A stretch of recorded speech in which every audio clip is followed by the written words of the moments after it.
Hi ನಮಸ್ತೆ ಸ್ನೇಹಿತರೆ, NCC competitive ಇನ್ಸ್ಟಿಟ್ಯೂಟ್ಗೆ ಸ್ವಾಗತ. ನಾನು ನಾಗಪ್ಪ. ಆಲ್ರೆಡಿ ಜಿಯೋಗ್ರಫಿ ಕ್ವಶನ್ಸ್ಗಳನ್ನ ಸಾಲ್ವ್ ಮಾಡ್ತಾ ಇದ್ವಿ, ಮ್ಯಾಪ್ ಬೇಸ್ಡ್ ಕ್ವಶನ್ಸ್ಗಳನ್ನ ಸಾಲ್ವ್ ಮಾಡ್ತಾ ಇದ್ವಿ. ಎಕ್ಸಾಮಲ್ಲಿ ಹೇಗೆಲ್ಲ ಕೇಳಬಹುದು ಅನ್ನೋ ಎಲ್ಲ ಡೈರೆಕ್ಷನ್ ಕೂಡ ಚೆಕ್ ಮಾಡಿ ಆನ್ಸರ್ನ ಸಾಲ್ವ್ ಮಾಡ್ತಾ ಇದ್ವಿ. ಆ ಸೀರೀಸ್ನ ಕಂಟಿನ್ಯೂ ಮಾಡ್ತಾ ಇದ್ವಿ. ಲಾಸ್ಟ್ ವಿಡಿಯೋಸ್ ಕೂಡ ಡಿಸ್ಕಸ್ ಮಾಡಿದ್ವಿ ಒಂದಷ್ಟು ಕ್ವಶನ್ಸ್ ಅನ್ನ. ಮುಂದುವರೆದ ಭಾಗವಾಗಿ ಈ ವಿಡಿಯೋದಲ್ಲಿ ಒಂದಷ್ಟು ಕ್ವಶನ್ಸ್ ಡಿಸ್ಕಸ್ ಮಾಡ್ತೀನಿ. ಇದು ಬಹುತೇಕ ಮುಂಬರುವಂತ ನಿಮ್ಮ PSC ಎಕ್ಸಾಮ್ಸ್ ಆಗ್ಬೋದು, FD/ST ಎಕ್ಸಾಮ್ಸ್ಗಳು ಆಗ್ಬೋದು, KS ಎಕ್ಸಾಮ್ಸ್ ಆಗ್ಬೋದು, ಇನ್ನಿತರ ಎಕ್ಸಾಮ್ಸ್ಗಳಿಗೆ ಬಹುತೇಕ ಇದು ಹೆಲ್ಪ್ ಆಗುತ್ತೆ. ಮತ್ತೆ ಈ ವಿಡಿಯೋನ ಸಂಪೂರ್ಣವಾಗಿ ನೋಡಿ ಕ್ವಶನ್ಸ್ ಬಿಡಿಸೋದು ಹೇಗೆ ಅಂತ ಕೂಡ ಗೊತ್ತಾಗುತ್ತೆ, ಮತ್ತೆ ಮ್ಯಾಪ್ ಬೇಸ್ಡ್ ಕ್ವಶನ್ಸ್ ಬಿಡಿಸೋದು ಹೇಗೆ ಅಂತ ಕೂಡ ನಿಮ್ಗೊಂದು ಐಡಿಯಾ ಬರುತ್ತೆ. ಓಕೆ, ಸೊ ಇಲ್ಲಿ ಟಾಪಿಕ್ ಸ್ಟಾರ್ಟ್ ಮಾಡೋಣ. ಆಲ್ರೆಡಿ ಲಾಸ್ಟ್ ಟೈಮ್ ಕೂಡ ವಿಡಿಯೋನ ನಾವು ಮಾಡಿದ್ವಿ. Okay, so continues last time ಒಂದು 5 ಕ್ವಶನ್ಸ್ ಡಿಸ್ಕಸ್ ಮಾಡಿದ್ದೆ. ಕಂಟಿನ್ಯೂಷನ್ ನೋಡ್ತಾ ಹೋಗೋಣ. ಇಲ್ಲಿ ಸಿಯಾಚಿನ್ ಗ್ಲೇಷಿಯರ್ಸ್ ಎಲ್ಲಿದೆ ಅಂತ ಕ್ವಶನ್ಸ್ ನ ಕೇಳಿದೆ. Very important. ಸಿಯಾಚಿನ್ ಹಿಮನದಿ ವೆರಿ ಇಂಪಾರ್ಟೆಂಟ್. ಎಕ್ಸಾಮ್ಸ್ ಅಲ್ಲಿ ಆಲ್ರೆಡಿ ಕೇಳಿದ್ದಾನೆ. ಯಾವಾಗ 2020 IAS ಕ್ವಶನ್ ಪೇಪರ್ ಕ್ವಶನ್ಸ್ ಆಗಿದೆ ಇದು. ಸೊ ಸಿಯಾಚಿನ್ ಗ್ಲೇಷಿಯರ್ಸ್ ಯಾವಾಗ ಕೂಡ ಇಶ್ಯೂಸ್ ಅಲ್ಲಿ ಇರುವಂತದ್ದು. ಸೊ ಇಂಡಿಯಾ ಮತ್ತು ಪಾಕಿಸ್ತಾನ ನಡುವೆ ಕೂಡ ಇಶ್ಯೂಸ್ ಅಲ್ಲಿ ಇದೆ ಇದು. ಹಾಗಾಗಿ ಇದ್ರ ಬಗ್ಗೆ ಸಾಮಾನ್ಯ ಕ್ವಶನ್ಸ್ ಕೇಳ್ತಾನೆ ಇರ್ತಾನೆ. ಸೊ ಸಿಯಾಚಿನ್ ಗ್ಲೇಷಿಯರ್ಸ್ ಬಗ್ಗೆ PC ಆಗ್ಬೋದು, PSC ಆಗ್ಬೋದು, ಇವನ್ IAS ಅಲ್ಲೂ ಕೂಡ ಕ್ವಶನ್ಸ್ ಕೇಳಿದ್ರೆ ಕೇಳುವ ರೀತಿ ಮಾತ್ರ ಇಲ್ಲಿ ಚೇಂಜ್ ಇದೆ. ಅವ್ನು ಕ್ವಶನ್ಸ್ ಕೇಳಿರೋದೇನು, ಇಲ್ಲಿ ಎಲ್ಲಿ ಇದೆ ಅನ್ನೋದನ್ನ ಕೊಟ್ಟಿದ್ದಾನೆ, ಮತ್ತೆ ಯಾವ್ದ್ರ ಪೂರ್ವಕ್ಕೆ ಇದೆ ಆ ತರದ್ದು ಕ್ವಶನ್ಸ್ ಮಾಡಿ. ಮೊದಲೇ ಅಷ್ಟು ಸ್ಟೇಟ್ಮೆಂಟ್ ನೋಡ್ತಾ ಹೋಗೋಣ. ಆಪ್ಷನ್ A ನಲ್ಲಿ ಅಕ್ಷಯ ಚೀನಾದ ಪೂರ್ವಕ್ಕೆ ಇದೆ. ಇಲ್ಲಿ ನೋಡಿ, ಈ ಅಕ್ಷಯ ಚೀನಾ ಬರೋದು ಇಲ್ಲಿ. ಈ ಅಕ್ಷಯ ಚೀನಾ ಪೂರ್ವಕ್ಕೆ ಅದು ಬರುತ್ತೆ, ಚೀನಾ ಬರುತ್ತೆ. ಹಾಗಾಗಿ ಅಕ್ಷಯ ಚೀನಾದ ಪೂರ್ವಕ್ಕೆ ಇದೆ ಅನ್ನೋದಾದ್ರೆ ಈ ಮ್ಯಾಪ್ ವರ್ಕ್ ಮಾಡಿದ್ರೆ ಮಾತ್ರ ಇದು ಗೊತ್ತಾಗುತ್ತೆ. ಡೈರೆಕ್ಟ್ ಆಗಿ ಹಾಗೆ ಆನ್ಸರ್ ಮಾಡ್ಲಿಕ್ಕೆ ಆಗಲ್ಲ ನೀವು. So clear. ಅಕ್ಷಯ ಚೀನಾದ ಪೂರ್ವಕ್ಕೆ ಇದೆ ನೋಡಿ, ಅಕ್ಷಯ ಚೀನಾ. ಚೀನಾ 1962ರಲ್ಲಿ 1962 ವಾರ್ ಆಗ್ಬೇಕಾದ್ರೆ ಈ ಒಂದು ಏರಿಯಾವನ್ನ ಆಕ್ಯುಪೈ ಮಾಡ್ಕೊಳ್ತೀವಿ. ಇವಾಗಿನ ಲಡಕ್ಕಿನ ಏನ್ ಏರಿಯಾ ಇದೆ ಈ ಭಾಗವನ್ನ, ಅದ್ರಲ್ಲೂ ಕೂಡ ಅಕ್ಷಯ ಚೀನಾ ಭಾಗವನ್ನ 1962 1962ರಲ್ಲಿ ಇಂಡಿಯಾ ಚೀನಾ ಯುದ್ಧದ ಸಮಯದಲ್ಲಿ ಚೀನಾ ಇದನ್ನ ಆಕ್ಯುಪೈ ಮಾಡ್ಕೊಳುತ್ತೆ, ಅಕ್ಷಯ ಚೀನಾನ. ಅವನು ಹೇಳ್ತಿರೋದೇನು, ಅಕ್ಷಯ ಚೀನಾದ ಪೂರ್ವಕ್ಕೆ ಇದೆ. ಈಸ್ಟ್ ಆಫ್ ಅಕ್ಷಯ ಚೀನಾ ಅಂತ ಕೊಟ್ಟಿದ್ದಾನೆ. ಯಾವುದು ಸಿಯಾಚಿನ್ ಗ್ಲೇಷಿಯರ್ಸ್ ಇಲ್ಲ. ಸಿಯಾಚಿನ್ ಗ್ಲೇಷಿಯರ್ಸ್ ಬರ್ತಿದ್ರು ನೋಡಿ ಈ ಭಾಗದಲ್ಲಿ. ಸೊ ಹಾಗಾಗಿ ಈ ಸ್ಟೇಟ್ಮೆಂಟ್ ಏನಾಯ್ತು, ರಾಂಗ್ ಆಗುತ್ತೆ, ಮೊದಲನೇ ತಪ್ಪ ಆಗುತ್ತೆ. ಸೊ ಗ್ಲೇಸಿಯರ್ ಆಗಿರೋ ಸಿಯಾಚಿನ್ ಗ್ಲೇಷಿಯರ್ಸ್ ಎಲ್ಲಿದೆ ನೋಡಿ, ಕಾರಾಕೋರಂ ರೇಂಜ್ ಅಲ್ಲಿ ಬರುತ್ತೆ. Very important. ಸಿಯಾಚಿನ್ ಗ್ಲೇಷಿಯರ್ಸ್ ಎಲ್ಲಿ ಬರುತ್ತೆ ಇದುವರೆಗೆ. ಇವಾಗ ಏನು ಸಿಯಾಚಿನ್ ಲೊಕೇಶನ್ ಬಗ್ಗೆ ಕೇಳಿದ್ದಾನೆ, ಈ ಸಿಯಾಚಿನ್ ಯಾವ್ದಾರ ಪಾರ್ಟ್ ಅಂತ ಹೇಳಿ ಕೂಡ ಕೇಳ್ಬೋದು. ಸೊ ಇದು ಸಿಯಾಚಿನ್ ಬರ್ತಿರೋದು ಎಲ್ಲಿ, ಕಾರಾಕೋರಂ ರೇಂಜ್ ಅಲ್ಲಿ ಇರುತ್ತೆ. ಕಾರಾಕೋರಂ ಶ್ರೇಣಿ ಇದೆ, ಔಟರ್ ಹಿಮಾಲಯ, ಹೊರ ಹಿಮಾಲಯ ಭಾಗದಲ್ಲಿ ನೋಡ್ತಾ ಹೋಗ್ತೀವಿ ಇದನ್ನ. ಸೊ ಯಾವುದು, ಕಾರಾಕೋರಂ ರೇಂಜ್ ಅಲ್ಲಿ ಸಿಯಾಚಿನ್ ಗ್ಲೇಷಿಯರ್ ಬರ್ತಾ ಇದೆ. ಕಾರಾಕೋರಂ ಶ್ರೇಣಿಯ ಪೂರ್ವ ಭಾಗದಲ್ಲಿರುವಂತಹ ಸಿಯಾಚಿನ್ ಬಗ್ಗೆ ಗ್ಲೇಷಿಯರ್ಸ್ ಬಗ್ಗೆ ಕ್ವಶನ್ಸ್ ಕೇಳಿರೋದು. ಮೊದಲನೇ ಆಪ್ಷನ್ಸ್ ಏನು, ಅಕ್ಷಯ ಚೀನಾದ ಪೂರ್ವಕ್ಕೆ ಇಲ್ಲ. ಅಕ್ಷಯ ಚೀನಾದ ಪೂರ್ವಕ್ಕೆ ಅಂದ್ರೆ ಚೀನಾದ ಭೂಭಾಗ ಬರುತ್ತೆ. ಸೊ ಹಾಗಾಗಿ ಮೊದಲನೇದು ತಪ್ಪ ಆಗುತ್ತೆ, ಅದನ್ನ ಹೆಲ್ಮೆಟ್ ಮಾಡಿದ್ವಿ. ಸೆಕೆಂಡ್ ಏನ್ ಕೊಟ್ಟಿದ್ದಾನೆ, ಲೇನ ಪೂರ್ವಕ್ಕೆ. ಸೊ ಲೇ ಬರೋದು ಎಲ್ಲಿ, ಲಡಕ್ ಅಲ್ಲಿ. ಸೊ ಲಡಕ್ ಅಲ್ಲಿ ನೋಡಿ, ಲಡಕ್ ಇಲ್ಲಿದೆ, ಇಲ್ಲಿ ಲೇ ಬರುತ್ತೆ. ಈ ಲೇನ ಪೂರ್ವಕ್ಕೆ ಅಂತ ಕೊಟ್ಟಿದ್ದಾನೆ. ಈ ಸ್ಟೇಟ್ಮೆಂಟ್ ಕೂಡ ರಾಂಗ್ ಆಗುತ್ತೆ, ಲೇನ ಪೂರ್ವಕ್ಕೆ ಬರೋದಿಲ್ಲ. ಸೊ ಹಾಗಾಗಿ ಎರಡನೇ ಸ್ಟೇಟ್ಮೆಂಟ್ ಕೂಡ ತಪ್ಪು. ಸೊ ಮೂರನೇ ಕೊಟ್ಟಿದ್ದಾನೆ, ಮೂರನೇ ಆಪ್ಷನ್ಸ್ ಗಿಲ್ಗಿಟ್ ನ ಪೂರ್ವ ಉತ್ತರಕ್ಕೆ ಅಂತ ಕೊಟ್ಟಿದ್ದಾನೆ. ಸೊ ಗಿಲ್ಗಿಟ್ ಬರೋದೆಲ್ಲಿಂದ ಫಸ್ಟ್ ಗೊತ್ತಿರ್ಬೇಕು ನಮ್ಗೆ. ಗಿಲ್ಗಿಟ್ ಇದೆಯಲ್ಲ, ಇವಾಗ ಏನ್ ಗ್ರೀನ್ ಭಾಗ ನೀವು ನೋಡ್ತಾ ಇದ್ರ, ಇಷ್ಟು ಕೂಡ POK, ಪಾಕ್ ಆಕ್ಯುಪೈಡ್ ಕಾಶ್ಮೀರ್, ಅಂದ್ರೆ ಪಾಕ್ ಆಕ್ರಮಿತ ಕಾಶ್ಮೀರ. Very important. ಇಲ್ಲಿ ಬಾಲ್ಟಿಸ್ತಾನ್ ಅಂತ ಬರುತ್ತೆ, ಅದೇ ತರ ಗಿಲ್ಗಿಟ್ ಪ್ರಾವಿನ್ಸ್ ಅಂತ ಬರುತ್ತೆ. ಗಿಲ್ಗಿಟ್ ಮತ್ತೆ ಬಾಲ್ಟಿಸ್ತಾನ್ ಭಾಗ ಏನಿದೆ ಎಕ್ಸಾಮ್ ಅಲ್ಲಿ ಕೇಳಬಹುದು. ಒಂದು POK ಅಥವಾ ಪಾಕ್ ಆಕ್ಯುಪೈಡ್ ಕಾಶ್ಮೀರ್, ಅಥವಾ ಗಿಲ್ಗಿಟ್ ಮತ್ತು ಬಾಲ್ಟಿಸ್ತಾನ್ ಇದೆ POK ಅಲ್ಲಿ ಬರುತ್ತೆ, ಪಾಕ್ ಆಕ್ಯುಪೈಡ್ ಕಾಶ್ಮೀರ್ ಅಲ್ಲಿ ಬರುತ್ತೆ. ಅವ್ನು ಕೇಳೋದಿನಲ್ಲಿ ಗಿಲ್ಗಿಟ್ ನ ಉತ್ತರಕ್ಕೆ, ಗಿಲ್ಗಿಟ್ ಬರೋದು ಇಲ್ಲಿ, ಈ ಗಿಲ್ಗಿಟ್ ನ ಉತ್ತರ ಭಾಗಕ್ಕೆ ಇದೆ ಅಂತ ಕೊಟ್ಟಿದ್ದಾರೆ ಸ್ಟೇಟ್ಮೆಂಟ್. ಇದು ಕೂಡ ತಪ್ಪ ಆಗುತ್ತೆ. ಹಾಗಿದ್ರೆ ಇನ್ನೊಬ್ರ ಕಣಿವೆ ಅಂತ ಹೇಳಿ ಕೊಟ್ಟಿದ್ದಾನೆ ಲಾಸ್ಟ್ ಆಪ್ಷನ್ಸ್ ಅಲ್ಲಿ. ಹಾಗಾಗಿ C ಕೂಡ ಬರಲ್ಲ, ಉಳ್ಕೊಡ್ರದು ಅದು D ಅಷ್ಟೇ ಕರೆಕ್ಟ್ ಆನ್ಸರ್ ಆಗುತ್ತೆ. ಹಾಗಿದ್ರೆ ಈ ನುಬ್ರಾ ಕಣಿವೆ ಎಲ್ಲಿ ಬರುತ್ತೆ ನೋಡೋಣ. ಈ ನುಬ್ರಾ ಕಣಿವೆ ಇದೆಯಲ್ಲ, ಈ ನುಬ್ರಾ ಕಣಿವೆ ನೋಡಿ ಸಿಯಾಚಿನ್ ಗ್ಲೇಷಿಯರ್ ಇಂದ ಕೆಳಭಾಗದಲ್ಲಿ ಬರುತ್ತೆ. Very very important. ಈ ಭಾಗದಲ್ಲಿ ನುಬ್ರಾ ವ್ಯಾಲಿ ಅಂತ ಬರುತ್ತೆ. ಈ ನುಬ್ರಾ ವ್ಯಾಲಿ ಬರ್ತಿರೋದ್ ಭಾಗದಲ್ಲಿ ನುಬ್ರಾ ರಿವರ್ ಕೂಡ ಬರುತ್ತೆ. ಈ ನುಬ್ರಾ ರಿವರ್ ಬರ್ತಿರೋದು ಎಲ್ಲಿ ಅಂತ ಕೂಡ ಎಕ್ಸಾಮ್ ಕೇಳ್ಬೋದು, ನುಬ್ರಾ ವ್ಯಾಲಿಯಲ್ಲಿ. ನುಬ್ರಾ ವ್ಯಾಲಿ ಬಗ್ಗೆ ಆಲ್ರೆಡಿ ಕ್ವಶನ್ಸ್ ಆಗಿದೆ. ಸೊ ಇಲ್ಲಿ 2020ರಲ್ಲಿ ನುಬ್ರಾ ವ್ಯಾಲಿ ಎಲ್ಲಿದೆ ನೋಡಿ, ಈ ಭಾಗದಲ್ಲಿ. So clear, very very important. ಇದ್ರ ಎಕ್ಸಾಮ್ ಅಲ್ಲೂ ಕೂಡ ಕ್ವಶನ್ಸ್ ಅನ್ನ ಕೇಳಿದಾನೆ, ಮುಂದೆನೂ ಕೂಡ ಕೇಳ್ಬೋದು. ಹಾಗಿದ್ರೆ ನುಬ್ರಾ ವ್ಯಾಲಿಯಲ್ಲಿ ಬರೋ ರಿವರ್ ಯಾವ್ದಂತ ಕೂಡ ಕೇಳ್ಬೋದು, ನುಬ್ರಾ ರಿವರ್. ನುಬ್ರಾ ರಿವರ್ ಬರ್ತಿರೋದು ಭಾರತದಲ್ಲಿ. So clear. ಈ ನುಬ್ರಾ ರಿವರ್ ಏನಿದೆ, ಈ ನುಬ್ರಾ ರಿವರ್ ಶಿಯೋಕ್ ರಿವರ್ ನ ಉಪನದಿ. Very important. ಎಕ್ಸಾಮ್ ಅಲ್ಲಿ ಕೇಳ್ಬಿಡ್ತಾನೆ ಯಾವುದು, ಶಿಯೋಕ್. ಎಕ್ಸಾಮ್ ಅಲ್ಲಿ ಕೇಳ್ಬಿಡ್ತಾನೆ ಯಾವುದು, ಶಿಯೋಕ್ ನದಿಯ ಉಪನದಿ ಯಾವುದು ಅಂತ ಕೇಳ್ತಾನೆ. ಈ ಶಿಯೋಕ್ ನದಿಯ ಉಪನದಿ ಯಾವುದು ಅಂತ ಹೇಳಿದ್ರೆ, ಶಿಯೋಕ್ ನದಿಯ ಉಪನದಿ Nubra river. Very very important. ಆಗಿ ನುಬ್ರಾ ವ್ಯಾಲಿಯಲ್ಲಿರುವ ರಿವರ್ ಯಾವುದು, ನುಬ್ರಾ ರಿವರ್. ಆ ನುಬ್ರಾ ರಿವರ್ ಯಾವ ನದಿಯ ಉಪನದಿ, ಸಿಯೋಕ್ ನದಿಯ ಉಪನದಿ. ಶಿಯೋಕ್ ಯಾವ ನದಿಯ ಉಪನದಿ, ಇಂಡಸ್ ಅಥವಾ ಸಿಂಧೂ ನದಿಯ ಉಪನದಿ ಇಲ್ಲಿ ಬರುತ್ತಲ್ಲ, ಇದು ಈ ಸಿಂಧೂ ನದಿಯ ಉಪನದಿ. So clear, very very important. ಇದನ್ನ ಎಕ್ಸಾಂಪಲ್ ಕ್ವಶನ್ಸ್ ಕೇಳಿದಾನೆ ಮತ್ತೆ ಕೇಳ್ತಾನೆ ಕೂಡ ಮುಂದೆ. ಸೊ ಕ್ಲಿಯರ್, ಹಾಗಾಗಿ ನುಬ್ರಾ ರಿವರ್ ಎಲ್ಲಿ ಬರುತ್ತೆ ಅಂತ ಕೂಡ ಕೇಳ್ಬೋದು, ನುಬ್ರಾ ವ್ಯಾಲಿ ಎಲ್ಲಿ ಬರುತ್ತೆ ಅಂತ ಕೇಳ್ಬೋದು. ನುಬ್ರಾ ವ್ಯಾಲಿ ಎಲ್ಲಿಂದ, ಸಿಯಾಚಿನ್ನ ದಕ್ಷಿಣ ಭಾಗಕ್ಕೆ ನುಬ್ರಾ ವ್ಯಾಲಿ ಬರ್ತದೆ, ಅಥವಾ ನುಬ್ರಾ ವ್ಯಾಲಿಯ ಉತ್ತರ ಭಾಗಕ್ಕೆ ಸಿಯಾಚಿನ್ ಗ್ಲೇಷಿಯರ್ಸ್ ಬರ್ತಾ ಇದೆ. ಸಿಯಾಚಿನ್ ಗ್ಲೇಷಿಯರ್ಸ್ ಯಾವ ಒಂದು ರೇಂಜ್ ಅಲ್ಲಿ ಬರ್ತಾ ಇದೆ, Karakoram range. Very very important ಇದು. ಸೊ ಕ್ಲಿಯರ್, ಹೀಗಾಗಿನೇ ಎಕ್ಸಾಮ್ ಅಲ್ಲಿ ಕ್ವಶನ್ಸ್ ಆಗೋ ಸಾಧ್ಯತೆ ಹೆಚ್ಚಿದೆ ಇದು. ಸೊ ಅವನು ಇವಾಗ ಏನ್ ಕೇಳ್ಬೋದು, ನುಬ್ರಾ ರಿವರ್ ಏನಿದೆ, ನುಬ್ರಾ ನದಿ ಯಾವ ನದಿಯ ಉಪನದಿ ಅಂತ ಕೇಳ್ಬೋದು. ಯಾವುದು, ಶಿಯೋಕ್ ನದಿಯ ಉಪನದಿ. ಶಿಯೋಕ್ ಯಾವ ನದಿ ಉಪನದಿ, ಸಿಂಧೂ ನದಿಯ ಉಪನದಿ. ಸೊ ಕ್ಲಿಯರ್, ಇದು ಹಾಗೆ ಇವತ್ತು ಸಿಂಧೂ ನದಿಯ ಯಾವ ಕಡೆಗೆ, ರೈಟ್ ಬ್ಯಾಂಕ್ ಟ್ರಿಬ್ಯೂಟರಿ. ಇದು ಸಿಂಧೂ ನದಿಯ ಬಲಬದಿಯ ಉಪನದಿ ಕೂಡ ಹೌದು. ಹಾಗಾಗಿ ಇದ್ರ ಮೇಲೆ ಡೈರೆಕ್ಟ್ ಆಗಿ ಕ್ವಶನ್ಸ್ ನಿಮ್ಗೆ ಹಾಕ್ತಾ ಬರ್ತಾ ಹೋಗುತ್ತೆ. ಸೊ ಕ್ಲಿಯರ್, ಎಕ್ಸಾಮ್ ಅಲ್ಲಿ ಕೂಡ ಕೇಳ್ಬೋದು ಅವನು. ಇನ್ನು ಅದೇ ತರ ಹಾಗಿದ್ರೆ ಇಲ್ಲಿ ನಾ ಆಲ್ರೆಡಿ ಹೇಳಿದೀನಿ ಎಲ್ಲಿ ಬರ್ತಾ ಇದೆ ಇದು, ಸಿಂಧೂ ನದಿಯ, ನೀವು ನೋಟ್ ಮಾಡ್ಕೋಬಹುದು ಬೇಕಿದ್ರೆ. ಸೊ ಇದೆಲ್ಲಿ ಬರ್ತದೆ, ಹಿಮಾಲಯ ಭಾಗದಲ್ಲಿ ಬರ್ತದೆ. ಹಿಮಾಲಯದ ಕಾರಾಕೋರಂ ರೇಂಜ್ ಅಲ್ಲಿ ಇದೆ, ಕಾರಾಕೋರಂ ಶ್ರೇಣಿಯಲ್ಲಿ ಇರುವಂತಹ ಭಾಗ ಇದು. ಯಾವುದು, ಸಿಯಾಚುನ್ ಗ್ಲೇಷಿಯರ್. ಈ ಸಿಯಾಚುನ್ ಗ್ಲೇಷಿಯರ್ ಅನ್ನ ನಾವ್ ಏನಂತ ಕರಿತಾ ಹೋಗ್ತೀವಿ ಅಂತಂದ್ರೆ, ಮೂರನೇ ಧ್ರುವ ಅಂತಾನೂ ಕೂಡ ಕರಿತಾವೆ, ಥರ್ಡ್ ಪೋಲ್ ಅಂತಾನೂ ಕೂಡ ಕರಿತೀವಿ. ಹಿಮಾಲಯದ ಭಾಗ ಏನ್ ಬರ್ತಾ ಹೋಗುತ್ತಲ್ಲ, ಸಿಯಾಚಿನ್ ಭಾಗ, ಈ ಭಾಗವನ್ನ ನಾವು ಥರ್ಡ್ ಪೋಲ್ ಅಂತಾನೂ ಕೂಡ ಕರಿತಾ ಹೋಗ್ತೀವಿ, ಮೂರನೇ ಧ್ರುವ ಅಂತಾನೂ ಕೂಡ ನಾವಿಲ್ಲಿ ಕರಿತಾ ಹೋಗ್ತೀವಿ. ಇದನ್ನು ಕೂಡ ಎಕ್ಸಾಮ್ ಕ್ವಶನ್ಸ್ ಅನ್ನ ಕೇಳೋ ಸಾಧ್ಯತೆ ಇದೆ. ಈ ರೀತಿಯಲ್ಲಿ ಕ್ವಶನ್ಸ್, ಮೂರನೇ ಧ್ರುವ ಅಂತ ಯಾವ್ದನ್ನ ಕರಿತಾ ಹೋಗ್ತೀವಿ ಅಂತ ಹೇಳಿದ್ರೆ, ಯಾವುದು, ಸಿಯಾಚಿನ್ ಗ್ಲೇಷಿಯರ್ಸ್ ಮತ್ತೆ ಹಿಮನದಿಯ ಕಾರಾಕೋರಂ ರೇಂಜ್ ಏನ್ ಬರ್ತಾ ಹೋಗುತ್ತೆ, ಈ ಭಾಗವನ್ನ ನಾವು ಮೂರನೇ ಧ್ರುವ ಅಥವಾ ಥರ್ಡ್ ಪೋಲ್ ಅಂತ ನಾವಿಲ್ಲಿ ಕರಿತಾ ಹೋಗ್ತೀವಿ. ಅದ್ರ ಜೊತೆಗೆ ಈ ಕಾರಾಕೋರಂ ಪಾಸ್ಗೆ, ಕಾರಾಕೋರಂ ಏನು ಪಾಸ್ ಬರ್ತದೆ, ಕಾರಾಕೋರಂ ಪಾಸ್ ಆಗ್ಬೋದು. ಅದೇ ತರ ಸಿಯಾಚುನ್ ಗ್ಲೇಷಿಯರ್ಸ್ಗೆ ಈ ನುಬ್ರಾ ವ್ಯಾಲಿ ಏನಾಗ್ತಿದೆ, ಒಂದು ಆಯಕಟ್ಟಿನ ಪ್ರದೇಶವಾಗಿ ಕಾರ್ಯವನ್ನು ನಿರ್ವಹಿಸ್ತಾ ಇದೆ. Very very gateway. ಯಾವುದಕ್ಕೆ ಗೇಟ್ ವೇ ಆಗಿದ್ದು ಕೆಲಸ ನಿರ್ವಹಿಸ್ತಾ ಇರೋದು, Siachen glacier and Karakoram pass. Karakoram pass ಮತ್ತೆ ಯಾವುದು, ಸಿಯಾಚುನ್ ಗ್ಲೇಷಿಯರ್ಸ್ಗೆ ಇದು ಯಾವುದು, ನುಬ್ರಾ ವ್ಯಾಲಿ ಒಂದು ಗೇಟ್ ವೇ ಆಗಿ ಕೆಲಸನ ಮಾಡ್ತಾ ಇದೆ. Very important. ಇದು ಸ್ಟೇಟ್ಮೆಂಟ್ ಅಲ್ಲಿ ಇದೇ ರೀತಿಯಲ್ಲಿ ಕ್ವಶನ್ಸ್ ಅನ್ನ ಕೇಳ್ಬೋದು. ಆಲ್ರೆಡಿ ಹೇಳಿದೀನಿ, ನುಬ್ರಾ ವ್ಯಾಲಿಯಲ್ಲಿ ಬರೋ, ಕಣಿವೆಯಲ್ಲಿ ಬರುವಂತದ್ದು ನದಿ ಯಾವ್ದು ಕೇಳಿದ್ರೆ ನುಬ್ರಾ ರಿವರ್. ಇದು ಶಿಯೋಕ್ ನದಿಯ ಉಪನದಿ ಆಗಿರುತ್ತೆ. ಇದು ವೆರಿ ಇಂಪಾರ್ಟೆಂಟ್, ಎಕ್ಸಾಮ್ ಅಲ್ಲಿ ಕೂಡ ಕೇಳುವ ಸಾಧ್ಯತೆ ಇರುತ್ತೆ. ಸೊ ಕ್ಲಿಯರ್, ಅದೇ ತರ ಬಂದಾಗ ಈ ಸಿಯಾಚುನ್ ಗ್ಲೇಷಿಯರ್ಸ್ ಏನಿದೆಯಲ್ಲ, ಈ ಸಿಯಾಚುನ್ ಗ್ಲೇಷಿಯರ್ಸ್ ಅನ್ನ 1972ರಲ್ಲಿ ವೆರಿ ವೆರಿ ಇಂಪಾರ್ಟೆಂಟ್, ಎಕ್ಸಾಮ್ ಅಲ್ಲಿ ಕ್ವಶನ್ಸ್ ಕೇಳುವ ಸಾಧ್ಯತೆ ಇದೆ. ಅದು ಸಿಯಾಚುನ್ ಗ್ಲೇಷಿಯರ್ ಸಂಬಂಧಪಟ್ಟದೆ ಒಂದು ಟ್ರೀಟಿ ಆಗುತ್ತೆ ಇಂಡಿಯಾ ಮತ್ತು ಪಾಕಿಸ್ತಾನದ ನಡುವೆ. ಅದೇ ಯಾವುದು, ಶಿಮ್ಲಾ ಟ್ರೀಟಿ. ಶಿಮ್ಲಾ ಅಗ್ರಿಮೆಂಟ್ ಯಾವ ರಾಷ್ಟ್ರಗಳ ನಡುವೆ ಆಗಿದೆ ಅಂತ ಕ್ವಶನ್ಸ್ ಕೇಳಬಹುದು.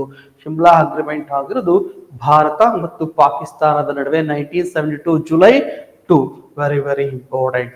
ಅಂದ್ರೆ ಈ ಒಂದು ಅಗ್ರಿಮೆಂಟ್, ಈ ಶಿಮ್ಲಾ ಟ್ರೀಟಿಯ ಪ್ರಕಾರ ಭಾರತಕ್ಕೆ ಇದು ಸೇರ್ಕೊಳ್ಳುತ್ತೆ. ಯಾವುದು, ಸಿಯಾಚುನ್ ಅನ್ನುವ ಒಂದು ಗ್ಲೇಷಿಯರ್ಸ್ ಏನಿದೆ ಇದು ಭಾರತದ ಒಳಪಡುತ್ತೆ ಅಂತ ಹೇಳಿ ಅಗ್ರಿಮೆಂಟ್ ಅನ್ನ ಮಾಡ್ಕೊಂಡಿದ್ವಿ ಭಾರತ ಮತ್ತು ಪಾಕಿಸ್ತಾನ ನಡುವೆ 1972ರಲ್ಲಿ. ಸೊ ಕ್ಲಿಯರ್, ಹಾಗಿದ್ರೆ ಈ ಒಂದು ಅಗ್ರಿಮೆಂಟ್ಗೆ ಯಾರು ಸೈನ್ ಹಾಕಿರೋದು? ಸೊ ಭಾರತದ ಪ್ರಧಾನಿ 1972 ಅಂತಂದ್ರೆ ಯಾರಾಗಿದ್ರು, 1971ರಲ್ಲಿ ಇಂಡಿಯಾ ಬಾಂಗ್ಲಾದೇಶ್ ವಾರ್ ಆಗಿತ್ತು 1971ನಲ್ಲಿ. ಅದಾದ್ಮೇಲೆ ಕಂಟಿನ್ಯೂಷನ್ ಆಗಿರ್ತಾರೆ ಯಾರು, ಇಂದಿರಾ ಗಾಂಧಿ ಅವರು. ಭಾರತದಲ್ಲಿ ಇಂದಿರಾ ಗಾಂಧಿ ಅವರು ಪ್ರಧಾನಿ ಆಗಿರ್ತಾರೆ. ಅಲ್ಲಿ ಎಲ್ಲಿ, ಪಾಕಿಸ್ತಾನ, ಜುಲ್ಫಿಕರ್ ಅಲಿ ಭುಟ್ಟೋ ಅವರು ಪಾಕಿಸ್ತಾನದಲ್ಲಿ ಪ್ರಧಾನಿ ಆಗಿರ್ತಾರೆ. ಹಾಗಿದ್ರೆ ಅವನು ಶಿಮ್ಲಾ ಅಗ್ರಿಮೆಂಟ್ ಗೆ ಭಾರತದ ಯಾವ ಪ್ರಧಾನಿ ಅಥವಾ ಪಾಕಿಸ್ತಾನದ ಯಾವ ಪ್ರಧಾನಿ ಅಗ್ರಿಮೆಂಟ್ ಗೆ ಸೈನ್ ಹಾಕಿದ್ರು ಅಂತಾನು ಕೂಡ ಕೇಳ್ಬೋದು. ಮೂರು PSC ಆಗ್ಬೋದು, ಇನ್ನಿತರ ಎಕ್ಸಾಮ್ಸ್ ಗಳಲ್ಲಿ ಆಗ್ಬೋದು. ಈ ಅಗ್ರಿಮೆಂಟ್ ಪ್ರಕಾರ ಯಾರಿಗೆ ಸೇರ್ಕೊಳ್ಳುತ್ತೆ, ಶಿಮ್ಲಾ ಅಗ್ರಿಮೆಂಟ್ ಪ್ರಕಾರ ಸಿಯಾಚುನ್ ಭಾರತಕ್ಕೆ ಸೇರ್ಕೊಳ್ಳುತ್ತೆ. ಆದರೆ 1984ರಲ್ಲಿ ಇದನ್ನೇನ್ ಮಾಡ್ತಾರೆ, ಪಾಕಿಸ್ತಾನ ಇದನ್ನ ಆಕ್ಯುಪೈ ಮಾಡ್ಕೊಳ್ತಾರೆ, ಸಿಯಾಚುನ್ ಗ್ಲೇಷಿಯರ್ ನ ಮತ್ತೆ ಆಕ್ಯುಪೈ ಮಾಡ್ಕೊಳ್ತಾರೆ. ಸೊ ಒಂದು ವೇಳೆ ಸಿಯಾಚುನ್ ಗ್ಲೇಷಿಯರ್ಸ್ ಏನಾದ್ರು ಪಾಕಿಸ್ತಾನಕ್ಕೆ ಬಿಟ್ಕೊಟ್ಬಿಟ್ರೆ ನಮ್ಮ ಜಮ್ಮು ಕಾಶ್ಮೀರ ಬಹುತೇಕ ಭಾಗವನ್ನು ಇವರು, ಅಥವಾ ಜಮ್ಮು ಕಾಶ್ಮೀರವನ್ನೇ ಮತ್ತು ಲಡಕ್ ಅನ್ನ ಇವರು ಆಕ್ಯುಪೈ ಮಾಡ್ಕೊಳ್ಳೋಕೆ ಈಸಿ ಆಗುತ್ತೆ. ಹಾಗಾಗಿ ಭಾರತದ ದೃಷ್ಟಿಯಿಂದ ಈ ಜಮ್ಮು ಕಾಶ್ಮೀರವನ್ನು ಉಳಿಸ್ಕೊಳ್ಳೋ ದೃಷ್ಟಿಯಿಂದ ನಮ್ಗೆ ಇದು ವೆರಿ ಇಂಪಾರ್ಟೆಂಟ್ ಆಗ್ತಾ ಬರುತ್ತೆ. ಇದೊಂದು ಆಯಕಟ್ಟಿನ ಪ್ರದೇಶ. ಸೊ ಹಾಗಾಗಿ ಚೀನಾದ ಸಪೋರ್ಟ್ ತಗೊಂಡು ಇವ್ರು ಯಾವಾಗ ಬೇಕಾದ್ರೂ ಕೂಡ ಆಕ್ಯುಪೈ ಮಾಡ್ಕೋಬಹುದು. ಹಾಗಾಗಿ ಇಲ್ಲಿ ಯಾವಾಗ ಕೂಡ ಮಿಲಿಟರಿ ಟ್ರೋಪ್ಗಳನ್ನು ನಾವಿಲ್ಲಿ ಹಾಕಿರ್ತೀವಿ. ಸೊ ಕ್ಲಿಯರ್, ಹಾಗಾಗಿನೇ 1984ರಲ್ಲಿ ಪಾಕಿಸ್ತಾನದ ಆರ್ಮಿಗಳು ಆಕ್ಯುಪೈ ಮಾಡ್ಕೊಳ್ತಾರೆ. ಆದ್ರೆ ಭಾರತದವರು ಯಾವುದು, ಆಪರೇಷನ್ ಮೇಘದೂತ್ ಅನ್ನೋ ಹೆಸರಲ್ಲಿ, ವೆರಿ ಇಂಪಾರ್ಟೆಂಟ್, ಆಪರೇಷನ್ ಮೇಘದೂತ್ ಅನ್ನೋ ಹೆಸರಲ್ಲಿ ಏಪ್ರಿಲ್ 13, 1984ರಲ್ಲಿ 1984ರಲ್ಲಿ ಇದನ್ನ ಭಾರತ ಮತ್ತೆ ಆಕ್ಯುಪೈ ಮಾಡ್ಕೊಳ್ಳುತ್ತೆ. ಅವಾಗಿಂದ ಭಾರತದ ಅಂಡರಲ್ಲಿ ಸಿಯಾಚುನ್ ಗ್ಲೇಷಿಯರ್ಸ್ ಇದು ಪ್ರಪಂಚದ ಅತ್ಯಂತ ಎತ್ತರದ ಯುದ್ಧ ಭೂಮಿ ಅಂತಾನು ಕೂಡ ಕರಿತಾ ಹೋಗ್ತೀವಿ. ವರ್ಲ್ಡ್ ಹೈಯೆಸ್ಟ್ ವಾರ್ ಲ್ಯಾಂಡ್ ಅಂತ ಯಾವ್ದನ್ನ ಕರಿತೀವಿ ಅಂತ ಹೇಳಿದ್ರೆ ಯಾವುದು, ಸಿಯಾಚುನ್ ಗ್ಲೇಷಿಯರ್. ಸೊ ಕ್ಲಿಯರ್, ಈ ರೀತಿಯಲ್ಲಿ ಸಿಯಾಚಿನ್ ಗ್ಲೇಷಿಯರ್ಸ್ ಪೊಲಿಟಿಕಲ್ ಇಶ್ಯೂಸ್ ಇದೆ. ನಿಮಗೆ ಜಿಯೋ ಪೊಲಿಟಿಕಲ್ ಇಶ್ಯೂಸ್ ಇರೋದ್ರಿಂದ ಭಾರತ ಮತ್ತು ಪಾಕಿಸ್ತಾನದ ನಡುವೆ ವಿವಾದ ಕೂಡ ಇದೆ. ಸೊ ಇದು ಆಕ್ಚುಲಿ ಭಾರತಕ್ಕೆ ಸೇರಿದಂತ ಭೂಭಾಗ, ಬಟ್ ಯಾವುದು ಪಾಕಿಸ್ತಾನ ನನ್ನದು ಅಂತ ಹೇಳಿ ಕ್ಲೈಮ್ ಮಾಡ್ತಿದೆ. ಬಟ್ ಶಿಮ್ಲಾ ಟ್ರೀಟಿ ಪ್ರಕಾರ ಪಾಕಿಸ್ತಾನನೇ ಮಾಡಿರುವಂತಹ ಅಗ್ರಿಮೆಂಟ್ ಪ್ರಕಾರ 1972ರಲ್ಲಿ ಇದು ಭಾರತಕ್ಕೆ ಸೇರ್ಪಡೆ ಆಗುತ್ತೆ. ಅದಾದ್ರೂ ಕೂಡ 84ರಲ್ಲಿ ಭಾರತೀಯರ ಮೇಲೆ ಅಟ್ಯಾಕ್ ಮಾಡಿರ್ತಾರೆ. ಭಾರತೀಯರು ಮತ್ತೆ ಇದರ ಆಕ್ಯುಪೈನ ಮಾಡ್ಕೊಳ್ತಾರೆ 1984ರಲ್ಲಿ ಆಪರೇಷನ್ ಮೇಘದೂತ್ ಅನ್ನೋ ಹೆಸರಲ್ಲಿ. ಸೊ ಕ್ಲಿಯರ್, ಸಿಯಾಚಿನ್ ಗ್ಲೇಸಿಯರ್ ಸಂಬಂಧಪಟ್ಟ ಯಾವ ರೀತಿಯಲ್ಲೂ ಕೂಡ ಕ್ವಶನ್ಸ್ ಅನ್ನ ಆಗ್ಬೋದು. ನೀವು ಅಟ್ಲಾಸ್ ಅಲ್ಲಿ ಮಾರ್ಕ್ ಮಾಡಿದ್ರೆ ನೀವು ಇಟ್ಕೋಬೇಕಾಗುತ್ತೆ. ಓದ್ಬೇಕಾದ್ರೆ ಅಟ್ಲಾಸ್ ಇಟ್ಕೊಂಡು ಓದಿದ್ರೆ ಇವೆಲ್ಲೂ ಕೂಡ ನಿಮ್ಗೆ ಹೆಲ್ಪ್ ಆಗುತ್ತೆ. ಸೊ ಕ್ಲಿಯರ್, ಇಷ್ಟು ಕೂಡ ಈ ಒಂದು ಕ್ವಶನ್ಗೆ ಸಂಬಂಧಪಟ್ಟಿದೆ. ಇದೇ ತರ NCG ಅಲ್ಲಿ KS ಫಿಲಿಪ್ಸ್ ಕಮ್ ಮೇನ್ಸ್ ಬ್ಯಾಚ್ ಅನ್ನು ಸ್ಟಾರ್ಟ್ ಮಾಡಿದೀವಿ. ಯಾರಿಗೆ ಇಂಟ್ರೆಸ್ಟ್ ಇದೆಯೋ ಜಾಯಿನ್ ಆಗ್ಬೋದು. ಇವತ್ತು ಫಿಲಿಪ್ಸ್ ಕಮ್ ಮೇನ್ಸ್ ಬ್ಯಾಚ್ ಗೆ ನೀವು ಜಾಯಿನ್ ಆಗೋದಾದ್ರೆ ನಿಮ್ಗೆ FDA STA group C PDO PSI ಇನ್ನಿತರ ಎಕ್ಸಾಮ್ ಕೂಡ ಹೆಲ್ಪ್ ಆಗ್ತಾ ಬರುತ್ತೆ. ಸೊ ನಿಮಗೆ ಗೊತ್ತು ಹೈಯರ್ ಲೆವೆಲ್ ಎಕ್ಸಾಮ್ಸ್ ಗಳು ಪ್ರಿಪೇರ್ ಆದ್ರೆ ಲೋವೆಲ್ ಎಕ್ಸಾಮ್ಸ್ ಗಳು ಆರಾಮ್ಸೆ ಕ್ಲಿಯರ್ ಆಗ್ಬಿಡುತ್ತೆ. ಅದೇ ತರ ಬಂದಾಗ ವರ್ಕಿಂಗ್ ಪೀಪಲ್ಗೆ ಮತ್ತೆ ಕಾಲೇಜ್ಗೆ ಹೋಗುವಂತವ್ರಿಗೆ ನಿಮಗೆ ಈವ್ನಿಂಗ್ ಬ್ಯಾಚ್ ಅನ್ನ ಸ್ಟಾರ್ಟ್ ಮಾಡಿದೀವಿ. ಕಾಲೇಜ್ಗೆ ಹೋಗ್ತಾನೆ ಓದ್ಕೊಂಡು ಹೋಗ್ಬೋದು ನೀವು, ಅಥವಾ FD STA ಪ್ರಿಪೇರ್ ಆಗ್ಬೋದು, ಮನೇಲಿ ಕೂತ್ಕೊಂಡು ಪ್ರಿಪೇರ್ ಆಗೋರು ಆಗ್ಬೋದು. ಯಾವುದೇ ಎಕ್ಸಾಮ್ ಕೂಡ ತಯಾರು ಮಾಡೋದಕ್ಕೋಸ್ಕರ ಒಂದು ಫೌಂಡೇಶನ್ ಕೋರ್ಸ್ ನಾವು ಇಲ್ಲಿ ಸ್ಟಾರ್ಟ್ ಮಾಡಿದ್ದೀವಿ. ಸೊ ಹಾಗಾಗಿ ಈವ್ನಿಂಗ್ ಬ್ಯಾಚ್ ಇರುತ್ತೆ, ಮತ್ತೆ ಫೀಸ್ ಕೂಡ ಇದಕ್ಕೆ ಕಡಿಮೆ ಇರುತ್ತೆ. ಯಾರಿಗೆ ಇಂಟ್ರೆಸ್ಟ್ ಇದೆಯೋ ಅವರು ಈವ್ನಿಂಗ್ ಬ್ಯಾಚ್ಗೆ ಅಡ್ಮಿಷನ್ ತಗೋಬಹುದು. ಇದೇ ತಿಂಗಳ 25ನೇ ತಾರೀಕಿನಿಂದ ಕ್ಲಾಸಸ್ ಸ್ಟಾರ್ಟ್ ಆಗುತ್ತೆ. ಯಾರಿಗೆ ಇಂಟ್ರೆಸ್ಟ್ ಇದೆಯೋ ಅಡ್ಮಿಷನ್ ತಗೋಬಹುದು. ಸೊ ಇದು ಲಿಮಿಟೆಡ್ ಸೀಟ್ಸ್ ಅಷ್ಟೇ ಅವೈಲೇಬಲ್ ಇರುತ್ತೆ. ಮತ್ತೆ ಇದಕ್ಕೆ ಪ್ರತಿ ಕ್ಲಾಸಸ್ ಆದ್ಮೇಲೆ ಟೆಸ್ಟ್ ಸೀರೀಸ್ ಇರುತ್ತೆ. ಫಾರ್ ಎಕ್ಸಾಂಪಲ್ ಇಂಡಿಯನ್ ಜಿಯೋಗ್ರಫಿ ಆದ್ಮೇಲೆ ಇಂಡಿಯನ್ ಜಿಯೋಗ್ರಫಿಗೆ ಟೆಸ್ಟ್ ಇರುತ್ತೆ, ಕರ್ನಾಟಕ ಜಿಯೋಗ್ರಫಿ ಆದ್ಮೇಲೆ ಕರ್ನಾಟಕ ಟೆಸ್ಟ್, ಮತ್ತೆ ವರ್ಲ್ಡ್ ಜಿಯೋಗ್ರಫಿ ಆದ್ಮೇಲೆ ವರ್ಲ್ಡ್ ಜಿಯೋಗ್ರಫಿಗೆ ಟೆಸ್ಟ್, ಫಿಸಿಕಲ್ ಜಿಯೋಗ್ರಫಿ ಆದ್ಮೇಲೆ ಫಿಸಿಕಲ್ ಜಿಯೋಗ್ರಫಿಗೆ ಟೆಸ್ಟ್. ಇದರಲ್ಲಿ ಪ್ರತಿಯೊಂದು ಸಬ್ಜೆಕ್ಟ್ ಅಲ್ಲಿ ಪ್ರತಿಯೊಂದು ಸೆಕ್ಷನ್ಸ್ ಆದ್ಮೇಲೆ ಟೆಸ್ಟ್ ಸೀರೀಸ್ ನ ಕೊಟ್ಟು ಪ್ರಾಕ್ಟೀಸ್ ಮಾಡ್ತಾ ಬರ್ತೀವಿ. ಇದು ಬಹುತೇಕ ನಿಮ್ಗೆ ಹೆಲ್ಪ್ ಆಗುತ್ತೆ. ಯಾರಿಗೆ ಇಂಟ್ರೆಸ್ಟ್ ಇದೆಯೋ ಅವರು ಸಂಸ್ಥೆನ ಕಾಂಟ್ಯಾಕ್ಟ್ ಮಾಡಿ. ನೆಕ್ಸ್ಟ್ ಇದೇ ತರ NCG ಅಲ್ಲಿ PSI ಮತ್ತು ESI ಟೆಸ್ಟ್ ಸೀರೀಸ್ ನ ಸ್ಟಾರ್ಟ್ ಮಾಡಿದೀವಿ. ಯಾರಿಗೆ ESI ಮತ್ತು PSI ಟೆಸ್ಟ್ ಸೀರೀಸ್ ಅವಶ್ಯಕತೆ ಇದೆ, ಇದರಲ್ಲಿ 2 ತರ ಟೆಸ್ಟ್ ಅನ್ನ ಮಾಡ್ತಿದೀವಿ. ಒಂದು ಸಬ್ಜೆಕ್ಟ್ ಬೇಸ್ಡ್ ಟೆಸ್ಟ್ ಅನ್ನ ಕೊಡ್ತೀವಿ. ಫಸ್ಟ್ ಪ್ರತಿ ಸಬ್ಜೆಕ್ಟ್ ನ ಟೈಮ್ ಅನ್ನ ಕೊಟ್ಟು ಓದ್ಲಿಕ್ಕೆ, ಅದಾದ್ಮೇಲೆ ಓದ್ಕೊಂಡು ಬಂದು ನೀವು ಪ್ರತಿ ಸಬ್ಜೆಕ್ಟ್ ಅಲ್ಲೂ ಕೂಡ ಇಂಡಿವಿಜುವಲ್ ಆಗಿ, ಫಾರ್ ಎಕ್ಸಾಂಪಲ್ ಕಾನ್ಸ್ಟಿಟ್ಯೂಷನ್ ಅಂದ್ರೆ ಕಾನ್ಸ್ಟಿಟ್ಯೂಷನ್ ಕವರ್ ಮಾಡಿ ಕಾನ್ಸ್ಟಿಟ್ಯೂಷನ್ ನ ಬರೆಯುವಂಥದ್ದು. ಹಿಸ್ಟ್ರಿನ ಓದ್ಬಿಟ್ಟು ಫಾರ್ ಎಕ್ಸಾಂಪಲ್ ಹಿಸ್ಟ್ರಿಯಲ್ಲಿ 4 ಸೆಕ್ಷನ್ಸ್ ಮಾಡ್ಕೊತೀವಿ ನಾವು.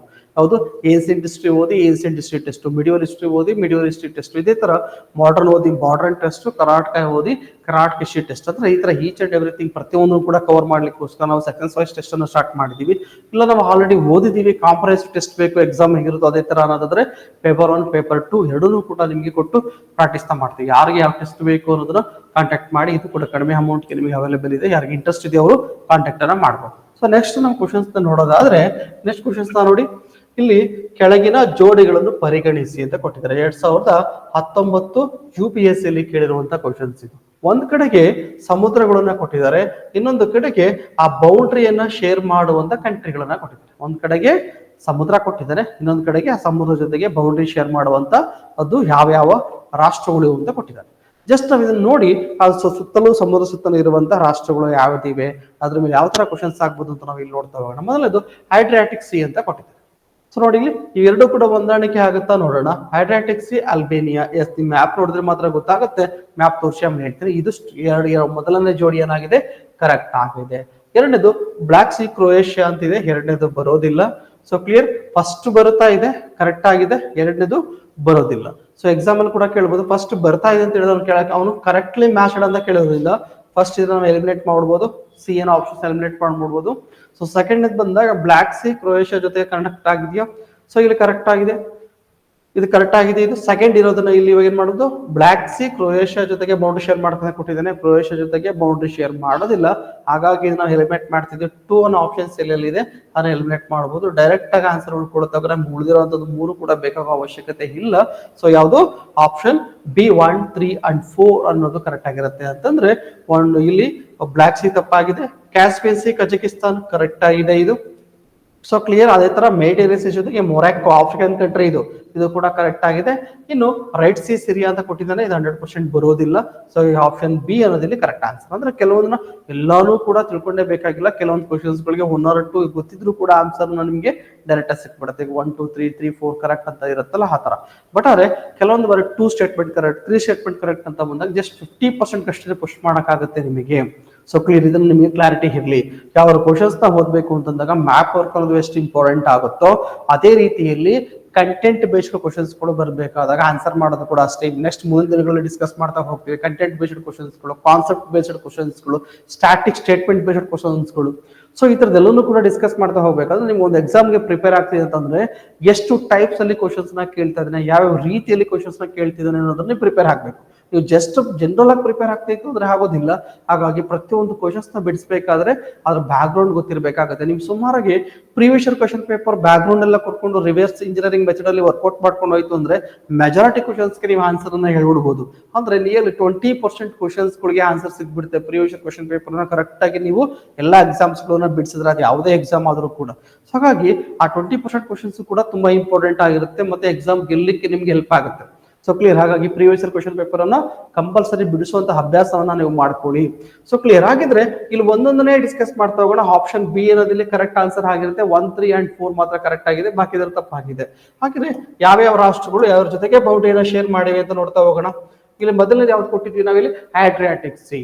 ಸೊ ಅಡ್ರಿಯಾಟಿಕ್ ಸಿ ಎಲ್ಲಿ ಬರ್ತಾ ಇದೆ? ಈ ಅಡ್ರಿಯಾಟಿಕ್ ಸಿ ನೀವೇನ್ ನೋಡ್ತಾ ಇದ್ರಲ್ಲ, ಇದು ಮೆಡಿಟೇರಿಯನ್ ಸಮುದ್ರಕ್ಕೆ ಸೇರ್ಕೊಂಡಿರುವಂತ ಸಮುದ್ರ ಇನ್ನೊಂದು. ಸೊ ಮೆಡಿಟೇರಿಯನ್ ಸಮುದ್ರ ಬರೆದಾಗ ಎಲ್ಲಿ ಬರ್ತಾ ಇದೆ? ಒಂದ್ ಕಡೆಗೆ ಯುರೋಪ್ ಬರುತ್ತೆ, ಇನ್ನೊಂದು ಕಡೆಗೆ ಆಫ್ರಿಕಾ ಬರುತ್ತೆ, ಇನ್ನೊಂದು ಕಡೆಗೆ ಏಷ್ಯಾ ಬರುತ್ತೆ. ಈ 3 ಕಾಂಟಿನೆಂಟ್ ಗಳ ನಡುವೆ ಬರುತ್ತೆ ಮೆಡಿಟೇರಿಯನ್ ಸಿ. ಈ ಮೆಡಿಟೇರಿಯನ್ ಸಮುದ್ರದ ಮೇಲ್ಭಾಗದಲ್ಲಿ ನೋಡಿ, ಈ ಭಾಗ ನೀವು ನೋಡೋದಾದ್ರೆ ಇದು ಯಾವ ರಾಷ್ಟ್ರ? ಇದು ಇಟಲಿ. ಸೊ ಇಟಲಿಯ ಮೇಲ್ಭಾಗದಲ್ಲಿ ಈ ಅಡ್ರಿಯಾಟಿಕ್ ಸಿ ನ ನೋಡ್ತಾ ಹೋಗ್ತೀವಿ. Very important. ಈ ಇಟಲಿಯ ಮೇಲ್ಭಾಗದಲ್ಲಿ ಯಾವುದು? ಅಡ್ರಿಯಾಟಿಕ್ ಸಿ. ಹಾಗಿದ್ರೆ ಅವ್ನು ಕ್ವಶನ್ಸ್ ಕೇಳಿರೋದೇನು? ಯಾವ ರಾಷ್ಟ್ರ ಬೌಂಡರಿ ಶೇರ್ ಮಾಡಿದ್ರು? ಆಲ್ರೆಡಿ ಕ್ವಶನ್ಸ್ ಆಗಿದೆ ಇದು, ಹೌದಲ್ಲ? ಹಾಗೆ ಕ್ವಶನ್ಸ್ ನ ಕೇಳಬಹುದು ನಿಮ್ಗೆ. ಇಲ್ಲಿ ಯಾವುದು? ಅಡ್ರಿಯಾಟಿಕ್ ಸಿ ಯಾವ ಜೊತೆಗೆ ಬೌಂಡರಿನ ಶೇರ್ ಮಾಡಿದೆ ನಾವು ಮುಂದೆ ನೋಡ್ತಾ ಹೋಗೋಣ. ಇಲ್ಲಿ ಯಾವ ರಾಷ್ಟ್ರ ಬರ್ತಾ ಇದೆ? ಅಲ್ಬೇನಿಯಾ ರಾಷ್ಟ್ರ. ನೀವು ನೋಟ್ ಮಾಡ್ಕೋಬಹುದು. ಸೊ ದಯವಿಟ್ಟು ನೋಟ್ ಮಾಡ್ಕೊಳ್ಳಿ. ಅಲ್ಬೇನಿಯಾ ರಾಷ್ಟ್ರ ಬರ್ತಾ ಇದೆ. ಮಾಂಟೆನೆಗೋ ಬರ್ತಾ ಇದೆ. ಇಲ್ಲಿ ಸೆಕೆಂಡ್ ಒನ್ ಬರೋದು ಮಾಂಟೆನೆಗೋ. ಮೂರನೇದು ಬೋಸ್ನಿಯಾ ಅಂಡ್ ಹರ್ಜೆಗೋವಿನಾ. ಮೂರನೇದು ಬರ್ತಾ ಇದೆ. ನಾಲ್ಕನೇದು ಕ್ರೊಯೇಷಿಯಾ. ನಾಲ್ಕನೇದು ಯಾವುದು? ಕ್ರೊಯೇಷಿಯಾ ಬರ್ತಾ ಇದೆ. Slovenia. 6 Italy. So clear, very very important. Exam point of view ಇದನ್ನ ಕ್ವಶನ್ಸ್ ಕೇಳ್ಬಿಡ್ತಾನೆ. ಇಲ್ಲಿ ಬರೀ ಇದೇ ತರ ಕೇಳ್ತಾರೆ ಅಂತ ಏನಿಲ್ಲ. ಇದೇ ತರ FD ಅಲ್ಲಿ ಕೇಳಬೇಕು, KS ಅಲ್ಲಿ ಕೇಳಬೇಕು ಅಂತ ನಾನು ಬೇರೆ ತರ ಕೇಳ್ಬೋದು. ಸೊ ಕ್ಲಿಯರ್, ಫಸ್ಟ್ ನೋಡ್ಬೇಡ. ಅಲ್ಬೇನಿಯಾ, ಮಾಂಟೆನೆಗೋ, ಬೋಸ್ನಿಯಾ, ಅರ್ಜೇನಿಯಾ and Croatia, Slovenia and Italy ಇಷ್ಟು ರಾಷ್ಟ್ರಗಳು ಯಾವುದು? ಅಡ್ರಿಯಾಟಿಕ್ ಸಿ ಜೊತೆಗೆ ಬೌಂಡರಿಯನ್ನ ಶೇರ್ ಮಾಡಿವೆ. ಅವ್ನು ಕ್ವಶನ್ಸ್ ಇನ್ ಯಾವ ತರ ಕೇಳ್ಬೋದು? ಈಗ ನೀವು ಮ್ಯಾಪ್ ನ ಗಮನ ಮಾಡ್ತು ಅಂತಂದ್ರೆ, ಇಟಲಿ ರಾಷ್ಟ್ರ ಯಾವ ಸಮುದ್ರಗಳಿಂದ ಕೂಡಿದೆ, ಯಾವ ಸಮುದ್ರಗಳಿಂದ ಸುತ್ತುವರೆದಿದೆ ಅಂತ ಕೇಳ್ಬೋದು. ಅಲ್ಲಿ ನೋಡಿ, ಒಂದ್ ಕಡೆ ಟೆರಾನಿಯನ್ ಸಿ ಬರ್ತಾ ಇದೆ, ಇನ್ನೊಂದು ಕಡೆಗೆ ಮೆಡಿಟೇರಿಯನ್ ಸಿ ಬರ್ತಾ ಇದೆ, ಇನ್ನೊಂದು ಕಡೆಗೆ ಅಯಾನಿಯನ್ ಸಿ ಬರ್ತಾ ಇದೆ, ಇನ್ನೊಂದು ಕಡೆಗೆ ಅಡ್ರಿಯಾಟಿಕ್ ಸಿ ಬರ್ತಾ ಇದೆ. ಅಂದ್ರೆ ಇಟಲಿಯ ರಾಷ್ಟ್ರದ ಮೇಲೆ ನಾನು ಕ್ವಶನ್ಸ್ ಕೇಳೋದಾದ್ರೆ, ಅಥವಾ ಈಗ ಇಟಲಿ ರಾಷ್ಟ್ರ ಜೊತೆಗೆ ಬೌಂಡ್ರಿಯನ್ನು ಶೇರ್ ಮಾಡಿರುವಂತ ಸಮುದ್ರಗಳು ಯಾವುದು ಅಂತ ಅವ್ನು ಕೇಳಿ. ಸೊ ಯಾವುದು? Tyrrhenian sea, Mediterranean sea, Ionian sea, Adriatic sea ಇಷ್ಟು ಕೂಡ ಇಟಲಿಯ ಜೊತೆಗೆ ಬೌಂಡ್ರಿನ ಶೇರ್ ಮಾಡಿದೆ. ಅವ್ನು ಎಷ್ಟು ಕ್ವಶನ್ಸ್ ಈ ರೀತಿಯಲ್ಲಿ ಕೇಳಬಹುದು, ಅದಕ್ಕೆ ಕೇಳಿದ್ರೆ ಇರ್ಬೋದು. ನಿಮ್ಗೆ ಯಾವುದೇ ತರ ಕ್ವಶನ್ಸ್ ನಾವು ನೋಡಿದ್ಮೇಲೆ ಇನ್ ಯಾವ ತರ ಕ್ವಶನ್ಸ್ ಕೇಳಬಹುದು ಇಲ್ಲಿ ಅನ್ನೋದ್ರ ಬಗ್ಗೆ ನೀವು ಇಲ್ಲಿ ಗಮನವನ್ನ ಹರಿಸ್ಕೋಬೇಕಾಗತ್ತೆ. ಸೊ ಕ್ಲಿಯರ್, ಹಾಗಾಗಿ ಇನ್ ಯಾವ ರೀತಿಯಲ್ಲಿ ಕ್ವಶನ್ಸ್ ಕೇಳಬಹುದು ಅಂತ ನೋಡ್ತೀವಿ ಅಡ್ರಿಯಾಟಿಕ್ ಸಿ ನ. ಸೊ ಅಡ್ರಿಯಾಟಿಕ್ ಸಿ ಯಾವ ಸಮುದ್ರದ ಭಾಗ ಅಂತ ಕೊಟ್ಟಿದ್ದಾನೆ? ಇಲ್ಲೊಂದು ಮೆಡಿಟೇರಿಯನ್ ಸಮುದ್ರದ ಭಾಗನೇ ಕೂಡ ಹೌದು. ಹಾಗಿದ್ರೆ ಯಾವ ಕಾಂಟಿನೆಂಟ್ ಅಲ್ಲಿ ಬರ್ತಾ ಇದೆ? ಇದೊಂದು ಯುರೋಪ್ ಕಾಂಟಿನೆಂಟ್ ಅಲ್ಲಿ, ಯುರೋಪ್ ಖಂಡದಲ್ಲಿ ಬರುವ ಒಂದು ಸಮುದ್ರ. ನಿಮ್ಮ ಅಟ್ಲಾಸ್ ಅಲ್ಲಿ ತಗೊಳ್ಳಿ, ಇವತ್ತು ಅದನ್ನ ಮಾರ್ಕ್ ಮಾಡಿ ಇಟ್ಕೊಳ್ಳಿ. ಸೊ ಅದೇ ತರ ಬ್ಲಾಕ್ ಸಿ, ಇದು ಲಾಸ್ಟ್ ವಿಡಿಯೋದಲ್ಲೂ ಕೂಡ ನಾನು ಡಿಸ್ಕಸ್ ಮಾಡಿದೆ. ಬ್ಲಾಕ್ ಸಿ ಜೊತೆಗೆ ಯಾವ ರಾಷ್ಟ್ರಗಳು ಬೌಂಡ್ರಿನ ಶೇರ್ ಮಾಡ್ತಿದ್ದೀವಿ ನೋಡಿ. ಇಲ್ಲಿ ನೋಡಿ, ಬ್ಲಾಕ್ ಸಿ ಇಲ್ಲಿ ಬರ್ತಾ ಇದೆ, ಈ ಕಪ್ಪು ಸಮುದ್ರ ಬರ್ತಾ ಇದೆ. ಈ ಬ್ಲಾಕ್ ಸಿ ಜೊತೆಗೆ ಯಾವ ರಾಷ್ಟ್ರಗಳು ಬೌಂಡ್ರಿ ಶೇರ್ ಮಾಡೋದು? ಒಂದು Russia. So clear, Russia boundary share ಮಾಡ್ತಿದೆ.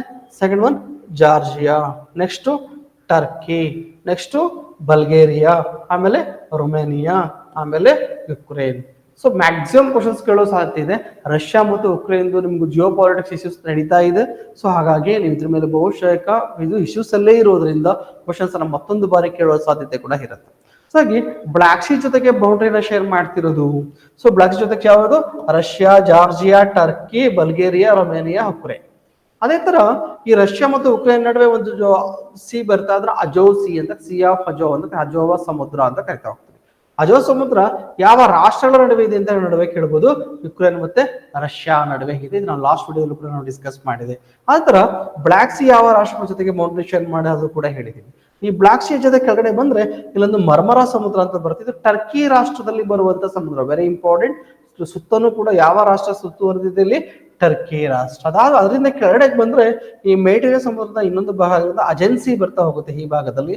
ಇದನ್ನ ನಾವು ಅಜೆನ್ಸಿ ಅಂತ ಕರಿತಾ ಹೋಗ್ತೀವಿ, ಅಜೆನ್ಸಿ ಅಂತ ಕರಿತಾ ಹೋಗ್ತೀವಿ. ಇಲ್ಲಿ ಒಂದು ಸಮುದ್ರದಿಂದ ಇನ್ನೊಂದು ಸಮುದ್ರಕ್ಕೆ ಯಾವುದು ಜಲಸಂಧಿಗಳು ಕನೆಕ್ಷನ್ ಮಾಡ್ತವೆ. ಒಂದು ಜಲಸಂಧಿ ಯಾವುದು? ಕೆರ್ಚ್ ಜಲಸಂಧಿ. ಆಲ್ರೆಡಿ ಕ್ವಶನ್ಸ್ ಅನ್ನ ಕೇಳಿದ್ದೇನೆ PSI ತರ ಎಕ್ಸಾಮ್ಸ್ ಗಳಲ್ಲಿ. ಒಂದ್ ಕಡೆ ಅಜೋಸಿಯನ್ನ ಬ್ಲಾಕ್ ಸಿ ಜೊತೆಗೆ ಸೇರಿಸುವಂತಹ ಜಲಸಂಧಿ ಯಾವುದು? ಕೆರ್ಚ್ ಜಲಸಂಧಿ. ಲಾಸ್ಟ್ ವಿಡಿಯೋದಲ್ಲಿ ಕೂಡ ಹೇಳಿದೀನಿ ಇದನ್ನ. ಅದೇ ತರ ಬ್ಲಾಕ್ ಸಿಯನ್ನ ಮರ್ಮರಾ ಸಿ ಜೊತೆ ಕನೆಕ್ಟ್ ಮಾಡೋದು ಯಾವುದು? ಬಾಸ್ಫರಸ್ ಸ್ಟ್ರೈಟ್, ಬಾಸ್ಫರಸ್ ಜಲಸಂಧಿ. ಅದೇ ತರ ಮರ್ಮರಾ ಸಿಯನ್ನ ಅಜೆನ್ಸಿ ಜೊತೆಗೆ ಹೇಳದ್ದು ಸೇರಿಸುವಂತಹ ಜಲಸಂಧಿ ಯಾವುದು? ಡಾರ್ಡನಿಲಸ್ ಜಲಸಂಧಿ. ಸೊ ಈ ಡಾರ್ಡನಿಲಸ್ ಜಲಸಂಧಿ, ಬಾಸ್ಫರಸ್ ಸ್ಟ್ರೈಟ್ ಎರಡೂ ಕೂಡ ಯಾವ ರಾಷ್ಟ್ರದಲ್ಲಿ ಇದೆ ಅಂತ ಕ್ವಶನ್ಸ್ ಆಗ್ಬೋದು. ಟರ್ಕಿ ರಾಷ್ಟ್ರದಲ್ಲಿ ಇದೆ. ಎರಡೂ ಕೂಡ ಯಾವ್ದನ್ನ ಕನೆಕ್ಟ್ ಮಾಡುತ್ತೆ? ಬಾಸ್ಫರಸ್ ಒಂದು ಬ್ಲಾಕ್ ಸಿ ಮತ್ತೆ ಮರ್ಮರಾ ಸಿಯನ್ನ, ಡಾರ್ಡನಿಲಸ್ ಒಂದು ಮರ್ಮರಾ ಮತ್ತೆ ಅಜೆನ್ಸಿಯನ್ನ, ಕೆರ್ಚ್ ಸ್ಟ್ರೈಟ್ ರಷ್ಯಾ ಮತ್ತೆ ಉಕ್ರೇನ್ ಡಿವೈಡ್ ಮಾಡುತ್ತೆ. ಅದೇ ತರ ಅಜೋ ಮತ್ತೆ ಬ್ಲಾಕ್ ಸಿಯನ್ನ ಕನೆಕ್ಟ್ ಮಾಡುತ್ತೆ. ಸೊ ಇಷ್ಟು ಕೂಡ ಬಹುತೇಕ ಎಕ್ಸಾಮ್ ಅಲ್ಲಿ ಕೇಳುವಂತ ಏರಿಯಾಗಳೇ. ನೀವು ನೋಟ್ ಮಾಡಿ ಇಟ್ಕೊಂಡು ಮತ್ತೆ ಈ ರೀತಿಯಲ್ಲಿ ಇನ್ ಯಾವ ರೀತಿಯ ಕ್ವಶನ್ಸ್ ಕೇಳಬಹುದು ಅಂತ ಅಟ್ಲಾಸ್ ಇಟ್ಕೊಂಡು ದಯವಿಟ್ಟು ವರ್ಕೌಟ್ ಅನ್ನ ಮಾಡೋ ಕಡೆಗೆ ಫೋಕಸ್ ಮಾಡಿ. ಸೊ ಕ್ಲಿಯರ್, ಎಕ್ಸಾಮ್ ಕೇಳಿಲ್ಲ ಕರೆದಿಲ್ಲ ನಾವು ಹೀಗೆ ಎಷ್ಟು ದಿನ ಅಂತ ಓದೋದು ಅನ್ನೋದಕ್ಕಿಂತ ಹೆಚ್ಚಾಗಿ ಕೂತ್ಕೊಂಡು ವರ್ಕ್ ಮಾಡಿ ಬಹುತೇಕ ರಿಸಲ್ಟ್ ಅಲ್ಲಿ ನಮ್ಮ ಹೆಸರು ಬರುವ ಸಾಧ್ಯತೆ ಇರ್ತಾ ಹೋಗುತ್ತೆ. ಸೊ ಕ್ಲಿಯರ್, ನೋಟಿಫಿಕೇಶನ್ ಇಲ್ಲ ಅಂತ ನಾವು ಮತ್ತೆ ಬಿಟ್ರೆ ಮತ್ತೆ ನೀವು ಸ್ಕ್ರಾಚ್ GS ಪೇಪರ್ ಹೇಗಿರುತ್ತೆ? ಇಷ್ಟು ವರ್ಷ ಓದಿರ್ತೀರ, ಒಂದು ವಾರ ಬಿಟ್ಬಿಟ್ಟು ಮತ್ತೆ ನೋಡಿದ್ರೆ ಮತ್ತೆ ಫಸ್ಟ್ ಇಂದಾನೆ ಓದ್ದಂಗೆ ಇರುತ್ತೆ. ಸೊ ನೀವು ಒಂದ್ ಕಡೆ ಓದ್ಕೊಂಡು ಹೋಗ್ತೀರಿ, ಒಂದ್ ಕಡೆಯಿಂದ ಮರ್ತು ಹೋಗ್ತಾ ಇರುತ್ತೆ. ಸೊ ಹಾಗಾಗಿ GS ಪೇಪರ್ ಸಾಧ್ಯವಾದಷ್ಟು ರಿವಿಷನ್ಸ್ ಮತ್ತು ರೀಕಾಲ್ಗಳು ಮಾಡ್ತಾ ನೀವು ಅದನ್ನ ಆಕ್ಟಿವ್ ಆಗಿ ಇಟ್ಕೋಬೇಕಾಗತ್ತೆ. ಸೊ ಕ್ಲಿಯರ್, ಇಲ್ಲಿ ಕ್ಯಾಸ್ಪಿಯನ್ ಸಿ ನೋಡೋಣ. ಈ ಕ್ಯಾಸ್ಪಿಯನ್ ಸಿ ಯಾವ ರಾಷ್ಟ್ರದ ಜೊತೆಗೆ ಬೌಂಡರಿನ ಶೇರ್ ಮಾಡಿದೆ? ಸೊ ಇದು ಕೂಡ ಎಷ್ಟೋ ಎಕ್ಸಾಮ್ ರಿಪೀಟ್ ಕ್ವಶನ್ಸ್ ಆಗಿರುವಂತದ್ದು. ಒಂದ್ ಕಡೆಗೆ ಕ್ಯಾಸ್ಪಿಯನ್ ಸಿ ಬಂದು ನೋಡಿ ಕಜಕಿಸ್ತಾನ ಜೊತೆಗೆ ಬೌಂಡರಿನ ಶೇರ್ ಮಾಡುತ್ತೆ. ಏಷ್ಯಾ ಕಾಂಟಿನೆಂಟಲ್ ಇರುವಂತದ್ದು. ತುರ್ಕ್ಮೆನಿಸ್ತಾನ್ ಜೊತೆಗೆ ಬೌಂಡರಿ ಶೇರ್ ಮಾಡುತ್ತೆ. ಇರಾನ್ ಜೊತೆಗೆ, ಅಜರ್ಬೈಜಾನ್, ರಷ್ಯಾ. ನೋಡಿ ಯಾವ ಯಾವ ರಾಷ್ಟ್ರ ಜೊತೆಗೆ ಬೌಂಡರಿನ ಶೇರ್ ಮಾಡುತ್ತೆ ಕ್ಯಾಸ್ಪಿಯನ್ ಸಿ ಅಂತ ನೋಡೋದಾದ್ರೆ ಕಜಕಿಸ್ತಾನ್ ಅಂತ ಕೊಟ್ಟಿದ್ದ ಅದಲ್ಲ. ಹೌದು, ಕಜಕಿಸ್ತಾನ್ ಜೊತೆಗೆ ಬೌಂಡರಿ ಶೇರ್ ಮಾಡುತ್ತೆ, ತುರ್ಕ್ಮೆನಿಸ್ತಾನ್ ಜೊತೆಗೆ ಬೌಂಡರಿ ಶೇರ್ ಮಾಡುತ್ತೆ, ಇರಾನ್ ಜೊತೆಗೆ, ಅಜರ್ಬೈಜಾನ್ ಜೊತೆಗೆ ಮತ್ತೆ ರಷ್ಯಾ ಜೊತೆಗೆ ಬೌಂಡರಿನ ಶೇರ್ ಮಾಡುವಂತದ್ದು ಯಾವುದು? Caspian C. ಈ ಕ್ಯಾಸ್ಪಿಯನ್ ಸಿಗೆ ಎರಡು ನದಿಗಳಿಂದ ನೀರು ಬಂದು ಜಾಯಿನ್ ಆಗುತ್ತೆ. Very important. ಕ್ಯಾಸ್ಪಿಯನ್ ಸಿಗೆ ಯಾವ ನದಿಗಳು ಬಂದು ಜಾಯಿನ್ ಆಗುತ್ತೆ? Volga river. ಇದನ್ನ ಎಕ್ಸಾಮ್ ಅಲ್ಲಿ ಕ್ವಶನ್ಸ್ ಕೇಳ್ತಾನೆ ಕೂಡ.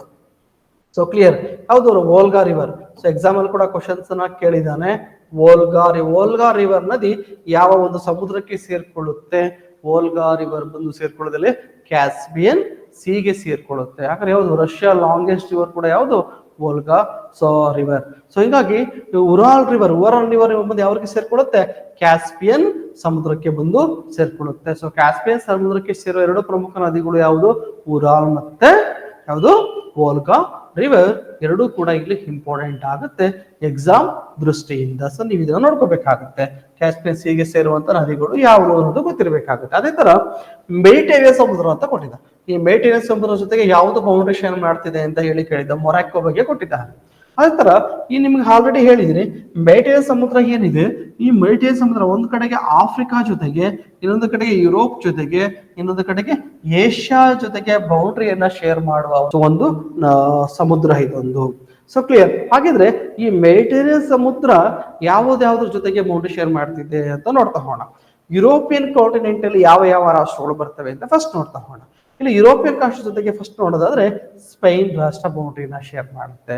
ಅದೇ ತರ ಯಾವ್ದಲ್ಲಿ? ಫ್ರಾನ್ಸ್ ಬರುತ್ತೆ. ಇಲ್ಲಿ ಫ್ರಾನ್ಸಿನ ಭಾಗದಲ್ಲಿ ಇಲ್ಲೊಂದು ವೆರಿ ಇಂಪಾರ್ಟೆಂಟ್ ಎಕ್ಸಾಮ್ ಅಲ್ಲಿ ಕೂಡ ಕ್ವಶನ್ಸ್ ಕೇಳ್ತಾರೆ. ಮೊನಾಕೋ ಅಂತ ಬರುತ್ತೆ. ಇದು ಕೂಡ ಮೊನಾಕೋ ರಾಷ್ಟ್ರ. ಫ್ರಾನ್ಸ್ ಆದ್ಮೇಲೆ Monaco, Italy, Slovenia, Croatia, Bosnia, Montenegro, Albania, Greece ಮತ್ತೆ ಇದ್ರ ಜೊತೆಗೆ ನೋಡಿ ಈ ಭಾಗದಲ್ಲಿ ಒಂದು ಯಾವುದು? ಮಾಲ್ಟಾ ಅನ್ನೋ ಒಂದು ರಾಷ್ಟ್ರ ಬರುತ್ತೆ, ಐಲ್ಯಾಂಡ್ ಕಂಟ್ರಿ. ಈ ಮಾಲ್ಟಾನು ಕೂಡ ಯುರೋಪ್ ಕಾಂಟಿನೆಂಟ್ಗೆ ಸೇರ್ಕೊಂಡಿರೋ ಒಂದು ರಾಷ್ಟ್ರ. ಸೊ ಹಾಗೆ Malta, Monaco, Spain, France, Italy, Slovenia, Croatia, Bosnia, Montenegro, Albania, Greece ಇವೆಲ್ಲವೂ ಕೂಡ ಯಾವುದಕ್ಕೆ ಸೇರ್ಕೊಂಡಿರೋದು? ಇವೆಲ್ಲವೂ ಕೂಡ ಯುರೋಪ್ ಕಾಂಟಿನೆಂಟ್ ಅಲ್ಲಿ ಇರುವಂತಹ ರಾಷ್ಟ್ರಗಳು ಜೊತೆಗೆ ಇವೆಲ್ಲವೂ ಕೂಡ ಮೆಡಿಟೇರಿಯನ್ ಸಮುದ್ರ ಜೊತೆಗೆ ಬೌಂಡ್ರಿನ ಶೇರ್ ಮಾಡಿವೆ. ಅದೇ ತರ ಏಷ್ಯಾ ಕಾಂಟಿನೆಂಟ್ ಅಲ್ಲಿ ಬೌಂಡ್ರಿ ಶೇರ್ ಮಾಡಿರೋದು ಯಾವುದು ನೋಡಿ? ಇವೆಲ್ಲವೂ ಕೂಡ ಏಷ್ಯಾ ಕಾಂಟಿನೆಂಟ್ ಅಲ್ಲಿ ಬೌಂಡ್ರಿ ಶೇರ್ ಮಾಡಿರೋಂಥದ್ದು ಯಾವ್ಯಾವುದು?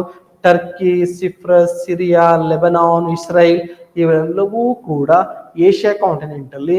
ಜೊತೆಗೆ ಇಸ್ರೇಲ್ ನಿಮ್ ಗಾಜಾ ಸ್ಟ್ರೀಟ್ ಅಂತ ಒಂದು ಇಶ್ಯೂಸ್ ಅಲ್ಲಿ ಇತ್ತು, ಹೌದಲ್ಲ. ಈ ಗಾಜಾ ಸ್ಟ್ರೀಟ್ ಕೂಡ ಇದ್ರ ಜೊತೆಗೆ ಪ್ಯಾಲೆಸ್ತೇನಿನ ಗಾಜಾ ಸ್ಟ್ರೀಟ್ ಕೂಡ ಜೊತೆಗೆ ಬೌಂಡ್ರಿಯನ್ನ ಶೇರ್ ಮಾಡಿದೆ.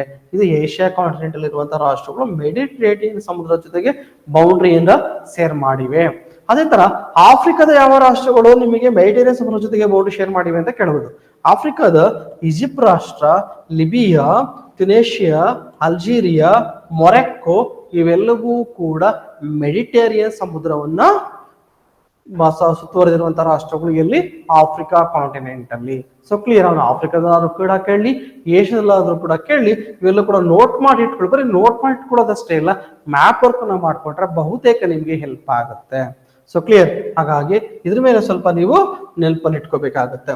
ಇದೇ ತರ ಇಲ್ಲಿ ನೀವೇನ್ ಇವಾಗ ಇಲ್ಲಿ ನೋಡ್ತಾ ಇದ್ರಲ್ಲ, ಒಂದ್ ಕಡೆಗೆ ಮೊರಕ್ಕೋ ರಾಷ್ಟ್ರ ಬರುತ್ತೆ, ಇನ್ನೊಂದು ಕಡೆಗೆ ಸ್ಪೈನ್ ರಾಷ್ಟ್ರ ಬರುತ್ತೆ. ಇಲ್ಲಿ ಯುರೋಪ್ ಕಾಂಟಿನೆಂಟ್, ಇಲ್ಲೊಂದು ಆಫ್ರಿಕಾ ಕಾಂಟಿನೆಂಟ್. ಯುರೋಪ್ ಮತ್ತೆ ಆಫ್ರಿಕಾವನ್ನ ಡಿವೈಡ್ ಮಾಡುತ್ತೆ, ಇಲ್ಲೊಂದು ಜಲಸಂಧಿ ಬರುತ್ತೆ, Gibraltar. Very very important, Gibraltar. ಈ ಗಿಬ್ರಾಲ್ಟರ್ ಜಲಸಂಧಿ, ಈ ಗಿಬ್ರಾಲ್ಟರ್ ಜಲಸಂಧಿ ಯಾವ ಕಾಂಟಿನೆಂಟ್ ಅನ್ನ ಅಥವಾ ಯಾವ ಖಂಡಗಳನ್ನ ವಿಭಜನೆ ಮಾಡುತ್ತೆ ಅನ್ನೋದಾದ್ರೆ ಅದು ಆಫ್ರಿಕಾ ಮತ್ತು ಯುರೋಪ್ ಅನ್ನ ವಿಭಜನೆ ಮಾಡ್ತದೆ. ಯಾವ ರಾಷ್ಟ್ರ? ಒಂದ್ ಕಡೆಗೆ ಇದು ಸ್ಪೈನ್ ರಾಷ್ಟ್ರವನ್ನ ಮೊರಕ್ಕೋ ರಾಷ್ಟ್ರದ, ಆಫ್ರಿಕಾದ ಮೊರಕ್ಕೋ ರಾಷ್ಟ್ರದಿಂದ ವಿಭಜನೆ ಮಾಡುತ್ತೆ. ಮತ್ತೆ ಮೆಡಿಟರೇನಿಯನ್ ಸಮುದ್ರವನ್ನ ಅಟ್ಲಾಂಟಿಕ್ ಓಷನ್ ಜೊತೆಗೆ, ಇಲ್ಲಿ ಬರೋದು ಅಟ್ಲಾಂಟಿಕ್ ಓಷನ್ ಜೊತೆಗೆ ಕನೆಕ್ಟ್ ಅನ್ನ ಮಾಡುತ್ತೆ. ಮೆಡಿಟರೇನಿಯನ್ ಸಮುದ್ರ ಮತ್ತು ಅಟ್ಲಾಂಟಿಕ್ ಓಷನ್ ಅನ್ನ ಸೇರಿಸುವಂತ ಜಲಸಂಧಿ ಯಾವುದು ಅಂತ ಕೇಳುದು, ಗಿಬ್ರಾಲ್ಟರ್. ಯಾವ ಕಾಂಟಿನೆಂಟ್ ಅನ್ನು ಡಿವೈಡ್ ಮಾಡುತ್ತೆ? ಆಫ್ರಿಕಾ ಮತ್ತು ಯುರೋಪ್ ಅನ್ನ ಇದು ವಿಭಜನೆ ಮಾಡುತ್ತೆ. So clear. ಯಾವ ರಾಷ್ಟ್ರಗಳನ್ನು ವಿಭಜನೆ ಮಾಡುತ್ತೆ? ಸ್ಪೇನ್ ಮತ್ತೆ ಮೊರಕ್ಕೋ ರಾಷ್ಟ್ರಗಳನ್ನು ಇದು ವಿಭಜನೆ ಮಾಡುತ್ತೆ ಅನ್ನೋದು ನಿಮಗೆ ಗೊತ್ತಿರಬೇಕು. So clear. ಇಷ್ಟು ಕೂಡ ಇದು ಮೆಡಿಟರೇನಿಯನ್ ಸಮುದ್ರಕ್ಕೆ ಸಂಬಂಧಪಟ್ಟಂತೆ ಆಯ್ತು. ಅದೇ ತರ next red C. Very very important. Exam point of ಇಂದ ತುಂಬಾ ಸರಿ ಎಕ್ಸಾಮ್ ಅಲ್ಲಿ ಕ್ವಶನ್ಸ್ ಕೇಳಿದಾನೆ. ಇದು ಕೂಡ ಆಫ್ರಿಕಾದಲ್ಲಿ ರಿಫ್ಟ್ ವ್ಯಾಲೀಸ್ ಅಂತ ಬರುತ್ತೆ. ಆ ರಿಫ್ಟ್ ವ್ಯಾಲೀಸ್ ನ ಮುಂದುವರೆದ ಭಾಗವಾಗಿ ಇರುವಂತದ್ದು ರಿಫ್ಟ್ ವ್ಯಾಲೀಸ್ ಅಲ್ಲಿ ಇರುವಂತಹ ಒಂದು ಸಮುದ್ರ ಕೂಡ ಹೌದು. ಯಾವುದು? Red C. ಈ ರೆಡ್ ಸಿ ಫಸ್ಟ್ ನೋಡಿ, ಇಲ್ಲಿ ಈ ರೆಡ್ ಅವ್ರ ಕ್ವಶನ್ಸ್ ಕೇಳೋದು ಯಾವ ಬೌಂಡ್ರಿ ಯಾವ್ದ್ರ ಜೊತೆ ಶೇರ್ ಮಾಡ್ತಿದ್ದ ಕ್ವಶನ್ಸ್ ಕೇಳ್ಬಿಟ್ಟಿದ್ದಾರೆ. So clear. ಇಲ್ಲಿ ನೋಡಿ, ಒಂದ್ ಕಡೆಗೆ ಏಷ್ಯಾ ಕಾಂಟಿನೆಂಟ್ ಇದೆ, ಇನ್ನೊಂದು ಕಡೆಗೆ ಆಫ್ರಿಕಾ ಕಾಂಟಿನೆಂಟ್ ಇದೆ. ಒಂದು ಕಡೆಗೆ ಏಷ್ಯಾ ಖಂಡ, ಇನ್ನೊಂದು ಕಡೆ ಆಫ್ರಿಕಾ. ಹಾಗಿದ್ರೆ ರೆಡ್ ಸಮುದ್ರ, ಕೆಂಪು ಸಮುದ್ರ ಯಾವ ಖಂಡಗಳನ್ನ ವಿಭಜನೆ ಮಾಡುತ್ತೆ ಅಂತ ಕೇಳ್ಬೋದು. ಸೊ ಯಾವ ಖಂಡಗಳನ್ನು ವಿಭಜನೆ ಮಾಡ್ತಿರೋದು? ಏಷ್ಯಾ ಮತ್ತು ಆಫ್ರಿಕಾ. ಹಾಗಿದ್ರೆ ಏಷ್ಯಾದ ಯಾವ ರಾಷ್ಟ್ರಗಳು ಬೌಂಡ್ರಿನ ಶೇರ್ ಮಾಡ್ತಿವೆ? ಯಮನ್ ರಾಷ್ಟ್ರ ಬೌಂಡ್ರಿ, ಈ ಭಾಗದಲ್ಲಿ ಯಮನ್ ರಾಷ್ಟ್ರ ಬೌಂಡ್ರಿನ ಶೇರ್ ಮಾಡ್ತಾ ಇದೆ. ಅದೇ ತರ ಸೌದಿ ಅರೇಬಿಯಾ ರಾಷ್ಟ್ರ, ಸೌದಿ ಅರೇಬಿಯಾ ಮತ್ತು ಯಮನ್ ರಾಷ್ಟ್ರಗಳು ಯಾರ ಜೊತೆಗೆ ಬೌಂಡ್ರಿಯನ್ನ ಶೇರ್ ಮಾಡ್ತಿರೋದು? ಈ ರೆಡ್ ಸಿ ಜೊತೆಗೆ ಬೌಂಡ್ರಿಯನ್ನ ಶೇರ್ ಮಾಡ್ತೇವೆ. ಇದನ್ನು ಕೂಡ ಎಕ್ಸಾಮ್ ಅಲ್ಲಿ ಕ್ವಶನ್ಸ್ ಅನ್ನ ಕೇಳಿದ್ದಾನೆ. So clear. Saudi Arabia. ಅದೇ ತರ ಆಫ್ರಿಕಾದ ಯಾವ ರಾಷ್ಟ್ರಗಳು ಬೌಂಡ್ರಿ ಶೇರ್ ಮಾಡ್ತೇವೆ? ಇಲ್ಲೊಂದು ಪುಟ್ಟ ರಾಷ್ಟ್ರ ಬರುತ್ತೆ, ಡಿಜಿಬೌಟಿ ಅಂತ ಒಂದು ರಾಷ್ಟ್ರ ಬರುತ್ತೆ. ಈ ಡಿಜಿಬೌಟಿ ಎನ್ನುವ ರಾಷ್ಟ್ರ, ಎರಿಟ್ರಿಯಾ ಅನ್ನುವ ರಾಷ್ಟ್ರ, ಈಜಿಪ್ಟ್ ಎನ್ನುವ ರಾಷ್ಟ್ರ ಈ ರೆಡ್ ಸಿ ಜೊತೆಗೆ ಬೌಂಡ್ರಿಯನ್ನ ಶೇರ್ ಮಾಡ್ತೇವೆ. ಇದು ಆಫ್ರಿಕಾದ ರಾಷ್ಟ್ರ. ಯಾಕೆ ಇದು ರೆಡ್ ಸಿ ಇಂಪಾರ್ಟೆಂಟ್ ಆಗುತ್ತೆ? ನಾವು ದೂರದಲ್ಲಿರುವ ಭಾರತದಿಂದ ನಾವೆಲ್ಲ ಟ್ರೇಡ್ ಅನ್ನು ಕೂಡ, ಯಾವುದೇ ಸರಕು ಸಾಗಾಣಿಕೆಯನ್ನು ನಾವು ಯುರೋಪ್ ಕಂಟ್ರೀಸ್ ಗಳಿಗೆ ಮಾಡಬೇಕು ಅಂತಂದ್ರೆ ಈ ಒಂದು ರೆಡ್ ಸಿ ಮುಖಾಂತರನೇ ಹೋಗ್ಬೇಕಾಗತ್ತೆ. ಹಾಗಾಗಿ ಭಾರತೀಯರಿಗೆ ಇದು ವೆರಿ ಇಂಪಾರ್ಟೆಂಟ್. ಇಂಡಿಯನ್ ಓಷನ್ ಇಂದ ನೀವು ಗಾಲ್ಫ್ ಆಫ್ ಅಡನ್ ಅಂತ ಬರುತ್ತೆ, ಇಲ್ಲಿ ಈ ಗಾಲ್ಫ್ ಆಫ್ ಅಡನ್ಗೆ ಬಂದು ಈ ಗಾಲ್ಫ್ ಆಫ್ ಅಡನ್ ಇಂದ ಇಲ್ಲೊಂದು ಸ್ಟ್ರೈಟ್ಸ್ ಬರುತ್ತೆ, ಬಾಬೆಲ್ ಮ್ಯಾಂಡಬ್ ಸ್ಟ್ರೈಟ್ ಅಂತ ಹೇಳಿ.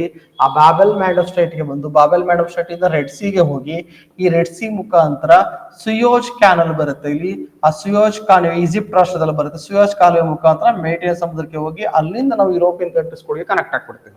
ಹಾಗಾಗಿ ರೆಡ್ ಸಿ ಅನ್ನೋದು ವೆರಿ ಇಂಪಾರ್ಟೆಂಟ್. ಇಲ್ಲಿ ತುಂಬಾ ವಿಷಯಗಳು ಹೇಳಿದ್ವಿ. ಮೊದಲನೇದಾಗಿ ಗಾಲ್ಫ್ ಆಫ್ ಅಡನ್ ಎಲ್ಲಿದೆ ಅಂತ ಎಕ್ಸಾಮ್ ಅಲ್ಲಿ ಕ್ವಶನ್ಸ್ ನ ಕೇಳಬಹುದು. ಗಾಲ್ಫ್ ಆಫ್ ಅಡನ್ ಬಂದು ಯಮನ್ ರಾಷ್ಟ್ರ ಮತ್ತು ಸೊಮಾಲಿಯಾ ರಾಷ್ಟ್ರಗಳ ನಡುವೆ ಇರುವಂತ ಗಾಲ್ಫ್ ಅನ್ನ ನಾವು ಗಾಲ್ಫ್ ಆಫ್ ಅಡನ್ ಅಂತ ಹೇಳಿ ಕರಿತಾ ಹೋಗ್ತೀವಿ. So clear. ಈ ಗಾಲ್ಫ್ ಆಫ್ ಅಡನ್ ಈ ಬಾಬೆಲ್ ಮ್ಯಾಂಡಬ್ ಸ್ಟ್ರೈಟ್ ಮತ್ತು ರೆಡ್ ಸಿ ಅನ್ನ ಯಾವುದಕ್ಕೆ?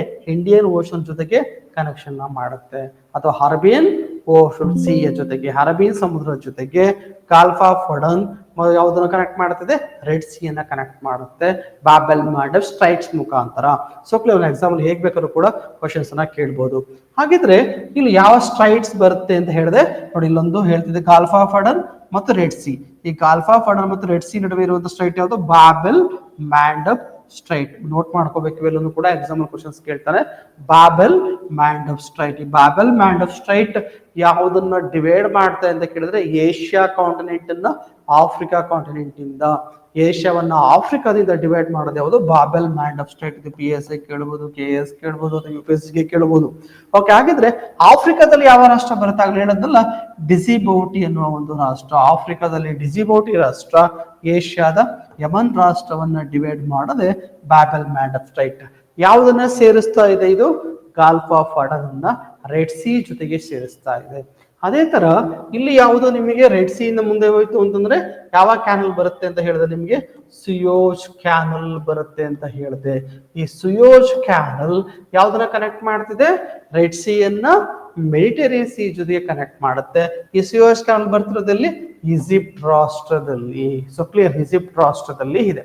ಸೊ ಹಾಗಾಗಿ ನಾವು ಅರಬಿಯನ್ ಸಿ ನೋಡಿ, ಮುಂಬೈಯಿಂದ ಸ್ಟಾರ್ಟ್ ಆದ್ರೆ ಮುಂಬೈಯಿಂದ ಅರಬಿಯನ್ ಸಿ ಮುಖಾಂತರ ಗಾಲ್ಫ್ ಆಫ್ ಅಡನ್ಗೆ ಹೋಗಿ, ಗಾಲ್ಫ್ ಆಫ್ ಅಡನ್ ಮುಖಾಂತರ ಬಾಬೆಲ್ ಮ್ಯಾಂಡ್ ಆಫ್ ಸ್ಟ್ರೈಟ್ಗೆ ಹೋಗಿ, ಬಾಬೆಲ್ ಮ್ಯಾಂಡ್ ಆಫ್ ಇಂದ ರೆಡ್ ಸಿಗೆ ಹೋಗಿ, ರೆಡ್ ಸಿ ಇಂದ ಸುಯೋಜ್ ಕಾಲುವೆ ಮುಖಾಂತರ ಎಲ್ಲಿಗೆ ಹೋಗ್ಬೋದು? ಮೆಡಿಟೇರಿಯನ್ ಸಮುದ್ರಕ್ಕೆ ಹೋಗಿ, ಮೆಡಿಟೇರಿಯನ್ ಇಟಲಿ ಮತ್ತೆ ಇಂಗ್ಲೆಂಡ್ ಇಲ್ಲಿವರೆಗೂ ಕೂಡ ಆರಾಮ್ಸೆ ಹೋಗ್ಬೋದು. ಇವತ್ತಿನ ಟ್ರೇಡ್ ರೂಟ್ ಕೂಡ ಹೌದು ಭಾರತಕ್ಕೆ, ಅಥವಾ ಯಾವುದು ಸೌತ್ ಈಸ್ಟ್ ಏಷ್ಯನ್ ಕಂಟ್ರೀಸ್ ಆಗ್ಬೋದು, ಅಥವಾ ಚೀನಾ ರಾಷ್ಟ್ರ ಆಗ್ಬೋದು. ಇವೆಲ್ಲವೂ ಕೂಡ ಟ್ರೇಡ್ ರೂಟ್ ಆಗಿ ಇದನ್ನು ನಿಮ್ಗೆ ಜಲಮಾರ್ಗವಾಗಿ ಬಳಸ್ತಿರುತ್ತೆ. ಹಾಗಾಗಿ ಇದು ವೆರಿ ಇಂಪಾರ್ಟೆಂಟ್ ಆಗ್ತಾ ಬರುತ್ತೆ. ಹಾಗಾಗಿ ಇದು ಸಾಮಾನ್ಯವಾಗಿ ಈ ಭಾಗವನ್ನು ಯಾವಾಗಲೂ ಕೂಡ ಕ್ವಶನ್ಸ್ ಆಗಿ ಕೇಳ್ತಾನೆ ಇರ್ತಾನೆ. ಹಾಗಾಗಿ ನೀವು ಇದನ್ನ ನೋಡ್ಬೇಕಾಗತ್ತೆ. So clear. ಮುಂದೆ ಅವನಿಗೆ ಇಲ್ಲಿ ಏನ್ ಕ್ವಶನ್ಸ್ ಕೇಳ್ಬೋದು? ಯಾವ ಒಂದು ಜಲಸಂಧಿ ಯಾವ್ದನ್ನ ರೆಡ್ ಸಿ ಮತ್ತೆ ಗಾಲ್ಫ್ ಆಫ್ ಅಡನ್ನ ಡಿವೈಡ್ ಸೇರಿಸುತ್ತೆ ಅಂತ ಕೇಳ್ಬೋದು. ಯಮನ್ ಮತ್ತೆ ಡಿಜಿಬೌಟಿನ ಡಿವೈಡ್ ಮಾಡುವುದು ಜಲಸಂಧಿ ಯಾವುದು ಅಂತ ಕೇಳ್ಬೋದು. ರೆಡ್ ಸಿ ಜೊತೆಗೆ ಯಾವ್ಯಾವ ರಾಷ್ಟ್ರಗಳು ಬೌಂಡ್ರಿ ಶೇರ್ ಮಾಡುತ್ತೆ ಅಂತ ಕೇಳ್ಬೋದು. ಗಾಲ್ಫ್ ಆಫ್ ಅಡನ್ ಜೊತೆಗೆ ಯಾವ್ದು ಬೌಂಡ್ರಿ ಶೇರ್ ಮಾಡುತ್ತೆ? ಯಮನ್ ರಾಷ್ಟ್ರ, ಡಿಜಿಬೌಟಿ ಮತ್ತು ಸೊಮಾಲಿಯಾ ರಾಷ್ಟ್ರಗಳು ಬೌಂಡ್ರಿನ ಶೇರ್ ಮಾಡ್ತಿವೆ. ಈ ರೀತಿಯಲ್ಲಿ, ಅಥವಾ ಸುಯೋಜ್ ಕಾಲುವೆ ಯಾವ ರಾಷ್ಟ್ರದಲ್ಲಿ ಇದೆ ಅಂತ ಕೇಳ್ಬೋದು. ಅದೇ ತರ ಎಲ್ಲಿ ಬರ್ತದೆ ಸುಯೋಜ್ ಕಾಲುವೆ? ಈಜಿಪ್ಟ್ ರಾಷ್ಟ್ರದಲ್ಲಿ. ಇನ್ನು ಗಾಲ್ಫ್ ಆಫ್ ಅಕಾಬಾ, ಈ ಗಾಲ್ಫ್ ಆಫ್ ಅಕಾಬಾ ಕೂಡ ಬರೋದು ನೋಡಿ, ಈ ಭಾಗ ಸುಯಸ್ ಕೆನಾಲ್ ಪಕ್ಕದಲ್ಲಿ ಬರ್ತಾ ಹೋಗುತ್ತೆ. ಜೋರ್ಡಾನ್ ರಾಷ್ಟ್ರ ಬರುತ್ತಲ್ಲ, ಇಲ್ಲಿ ಕನೆಕ್ಷನ್ ಆಗುವಂತದ್ದು ಇದು. So clear. ಈ ರೀತಿಯಲ್ಲಿ ಎಕ್ಸಾಂಪಲ್ ಕ್ವಶನ್ಸ್ ಕೇಳುವ ಸಾಧ್ಯತೆ ಇರುತ್ತೆ. ನೀವು ಇದನ್ನು ಕೂಡ ನೋಡ್ಕೋಬೇಕಾಗುತ್ತೆ. ನೆಕ್ಸ್ಟ್ ಕ್ವಶನ್ಸ್ಗೆ ಹೋಗೋಣ. ನೆಕ್ಸ್ಟ್ ಕ್ವಶನ್ಸ್ ನೋಡಿ ಈಸಿ ಆಗುತ್ತೆ. ಇವಾಗಷ್ಟೇ ಡಿಸ್ಕಸ್ ಮಾಡಿದ್ವಲ್ಲ, ಅದ್ರ ಮೇಲೆ ಬಂದಿರೋದು 2017ರಲ್ಲಿ ಕೇಳಿರುವಂತ ಕ್ವಶನ್ಸ್ಗಳು. ನೋಡೋದು 19ರಲ್ಲಿ ನೋಡಿದ್ವಿ, ಇಲ್ಲಿ 17ರಲ್ಲಿ ನೋಡ್ತಾ ಇದೀವಿ. ನೋಡಿ, ಸಾಮಾನ್ಯವಾಗಿ ಕ್ವಶನ್ಸ್ ಅದೇ ಏರಿಯಾದ ಮೇಲೆ ಆಗಿರೋದು. UPSC ಕೂಡ ಅದೇ ಏರಿಯಾದ ಮೇಲೆ, ಮ್ಯಾಪಿಂಗ್ ಏರಿಯಾದ ಮೇಲೆ ಆಗಿರೋದು ನಾವಿಲ್ಲಿ ಗಮನ ಹರಿಸಬಹುದು. ಹಾಗಾಗಿ ನೀವು ಮ್ಯಾಪ್ ವರ್ಕ್ ಮಾಡೋದ್ರಿಂದ ಬಹುತೇಕ ಕ್ವಶನ್ಸ್ಗಳು ನಾವಿಲ್ಲಿ ನೋಡ್ಬೋದು. ಈಗೆಲ್ಲ UPSC ಕ್ವಶನ್ಸ್ ಇದೆ. ಇವ್ರು ಕ್ವಶನ್ಸ್ ಕೇಳಿದಾನೆ, ಯಾವ ರಾಷ್ಟ್ರ ಯಾವ್ರ ಜೊತೆಗೆ ಮೆಡಿಟೇರಿಯನ್ ಸಮುದ್ರದ ಜೊತೆಗೆ ಬೌಂಡ್ರಿನ ಶೇರ್ ಮಾಡಿವೆ ಅಂತ ಕ್ವಶನ್ಸ್ ನ ಕೇಳಿದ್ರು. Very important. ಆಲ್ರೆಡಿ ಇವಾಗಷ್ಟೇ ಮಾತಾಡಿದ್ವಿ ನಾವು, ಅದು ಈಸಿಯಾಗಿ ನಾವು ಫೈಟ್ ಮಾಡಬಹುದಿಲ್ಲ. ಯಾವ್ಯಾವುದು ಮೆಡಿಟೇರಿಯನ್ ಸಮುದ್ರ ಜೊತೆಗೆ ಬೌಂಡ್ರಿ ಶೇರ್ ಮಾಡಿವೆ ಅಂತ ಕೊಟ್ಟರು. ಅವ್ನು ನೋಡಿ ಮೊದಲನೇದು ಕೊಟ್ಟಿದ್ದಾನೆ ಜೋರ್ಡಾನ್ ಅಂತ ಕೊಟ್ಟಿದ್ದಾನೆ. ಇಲ್ಲ, ಜೋರ್ಡಾನ್ ಏಷ್ಯಾ ಕಾಂಟಿನೆಂಟ್ ಅಲ್ಲಿ ಬರುವಂತ ರಾಷ್ಟ್ರ. ಸಿರಿಯಾ ಎಲ್ಲ ಬರುತ್ತಲ್ಲ, ಆ ಪಕ್ಕದಲ್ಲಿ ಬರ್ತಾ ಹೋಗುತ್ತೆ. ಸೊ ಇಸ್ರೇಲ್ ಇಂದ ಪಕ್ಕದಲ್ಲಿ ಈ ಜೋರ್ಡಾನ್ ಲ್ಯಾಂಡ್ ಲಾಕ್ಡ್ ಕಂಟ್ರಿ ಆಗಿರುತ್ತೆ. ಸೊ ಬಟ್ ಆದ್ರೆ ಇದು ಯಾವ್ರ ಜೊತೆಗೆ ಬೌಂಡ್ರಿ ಶೇರ್ ಮಾಡಲ್ಲ? ಮೆಡಿಟೇರಿಯನ್ ಸಮುದ್ರಕ್ಕೆ ಸೇರೋದಿಲ್ಲ ಇದು. ಸೊ ಬೌಂಡ್ರಿನ ಶೇರ್ ಮಾಡೋದಿಲ್ಲ. ಇರಾಕ್ ಕೂಡ ಮೆಡಿಟೇರಿಯನ್ ಜೊತೆಗೆ ಬೌಂಡ್ರಿನ ಶೇರ್ ಮಾಡೋದಿಲ್ಲ. ಹಾಗಾದ್ರೆ ಯಾವುದು? Lebanon and Syria. ಲೆಬನಾನ್ ಮತ್ತೆ ಸಿರಿಯಾ 3 and 4 ಅನ್ನೋ ಆಪ್ಷನ್ಸ್ ಅಲ್ಲಿ ಕರೆಕ್ಟ್ ಆಗುತ್ತೆ.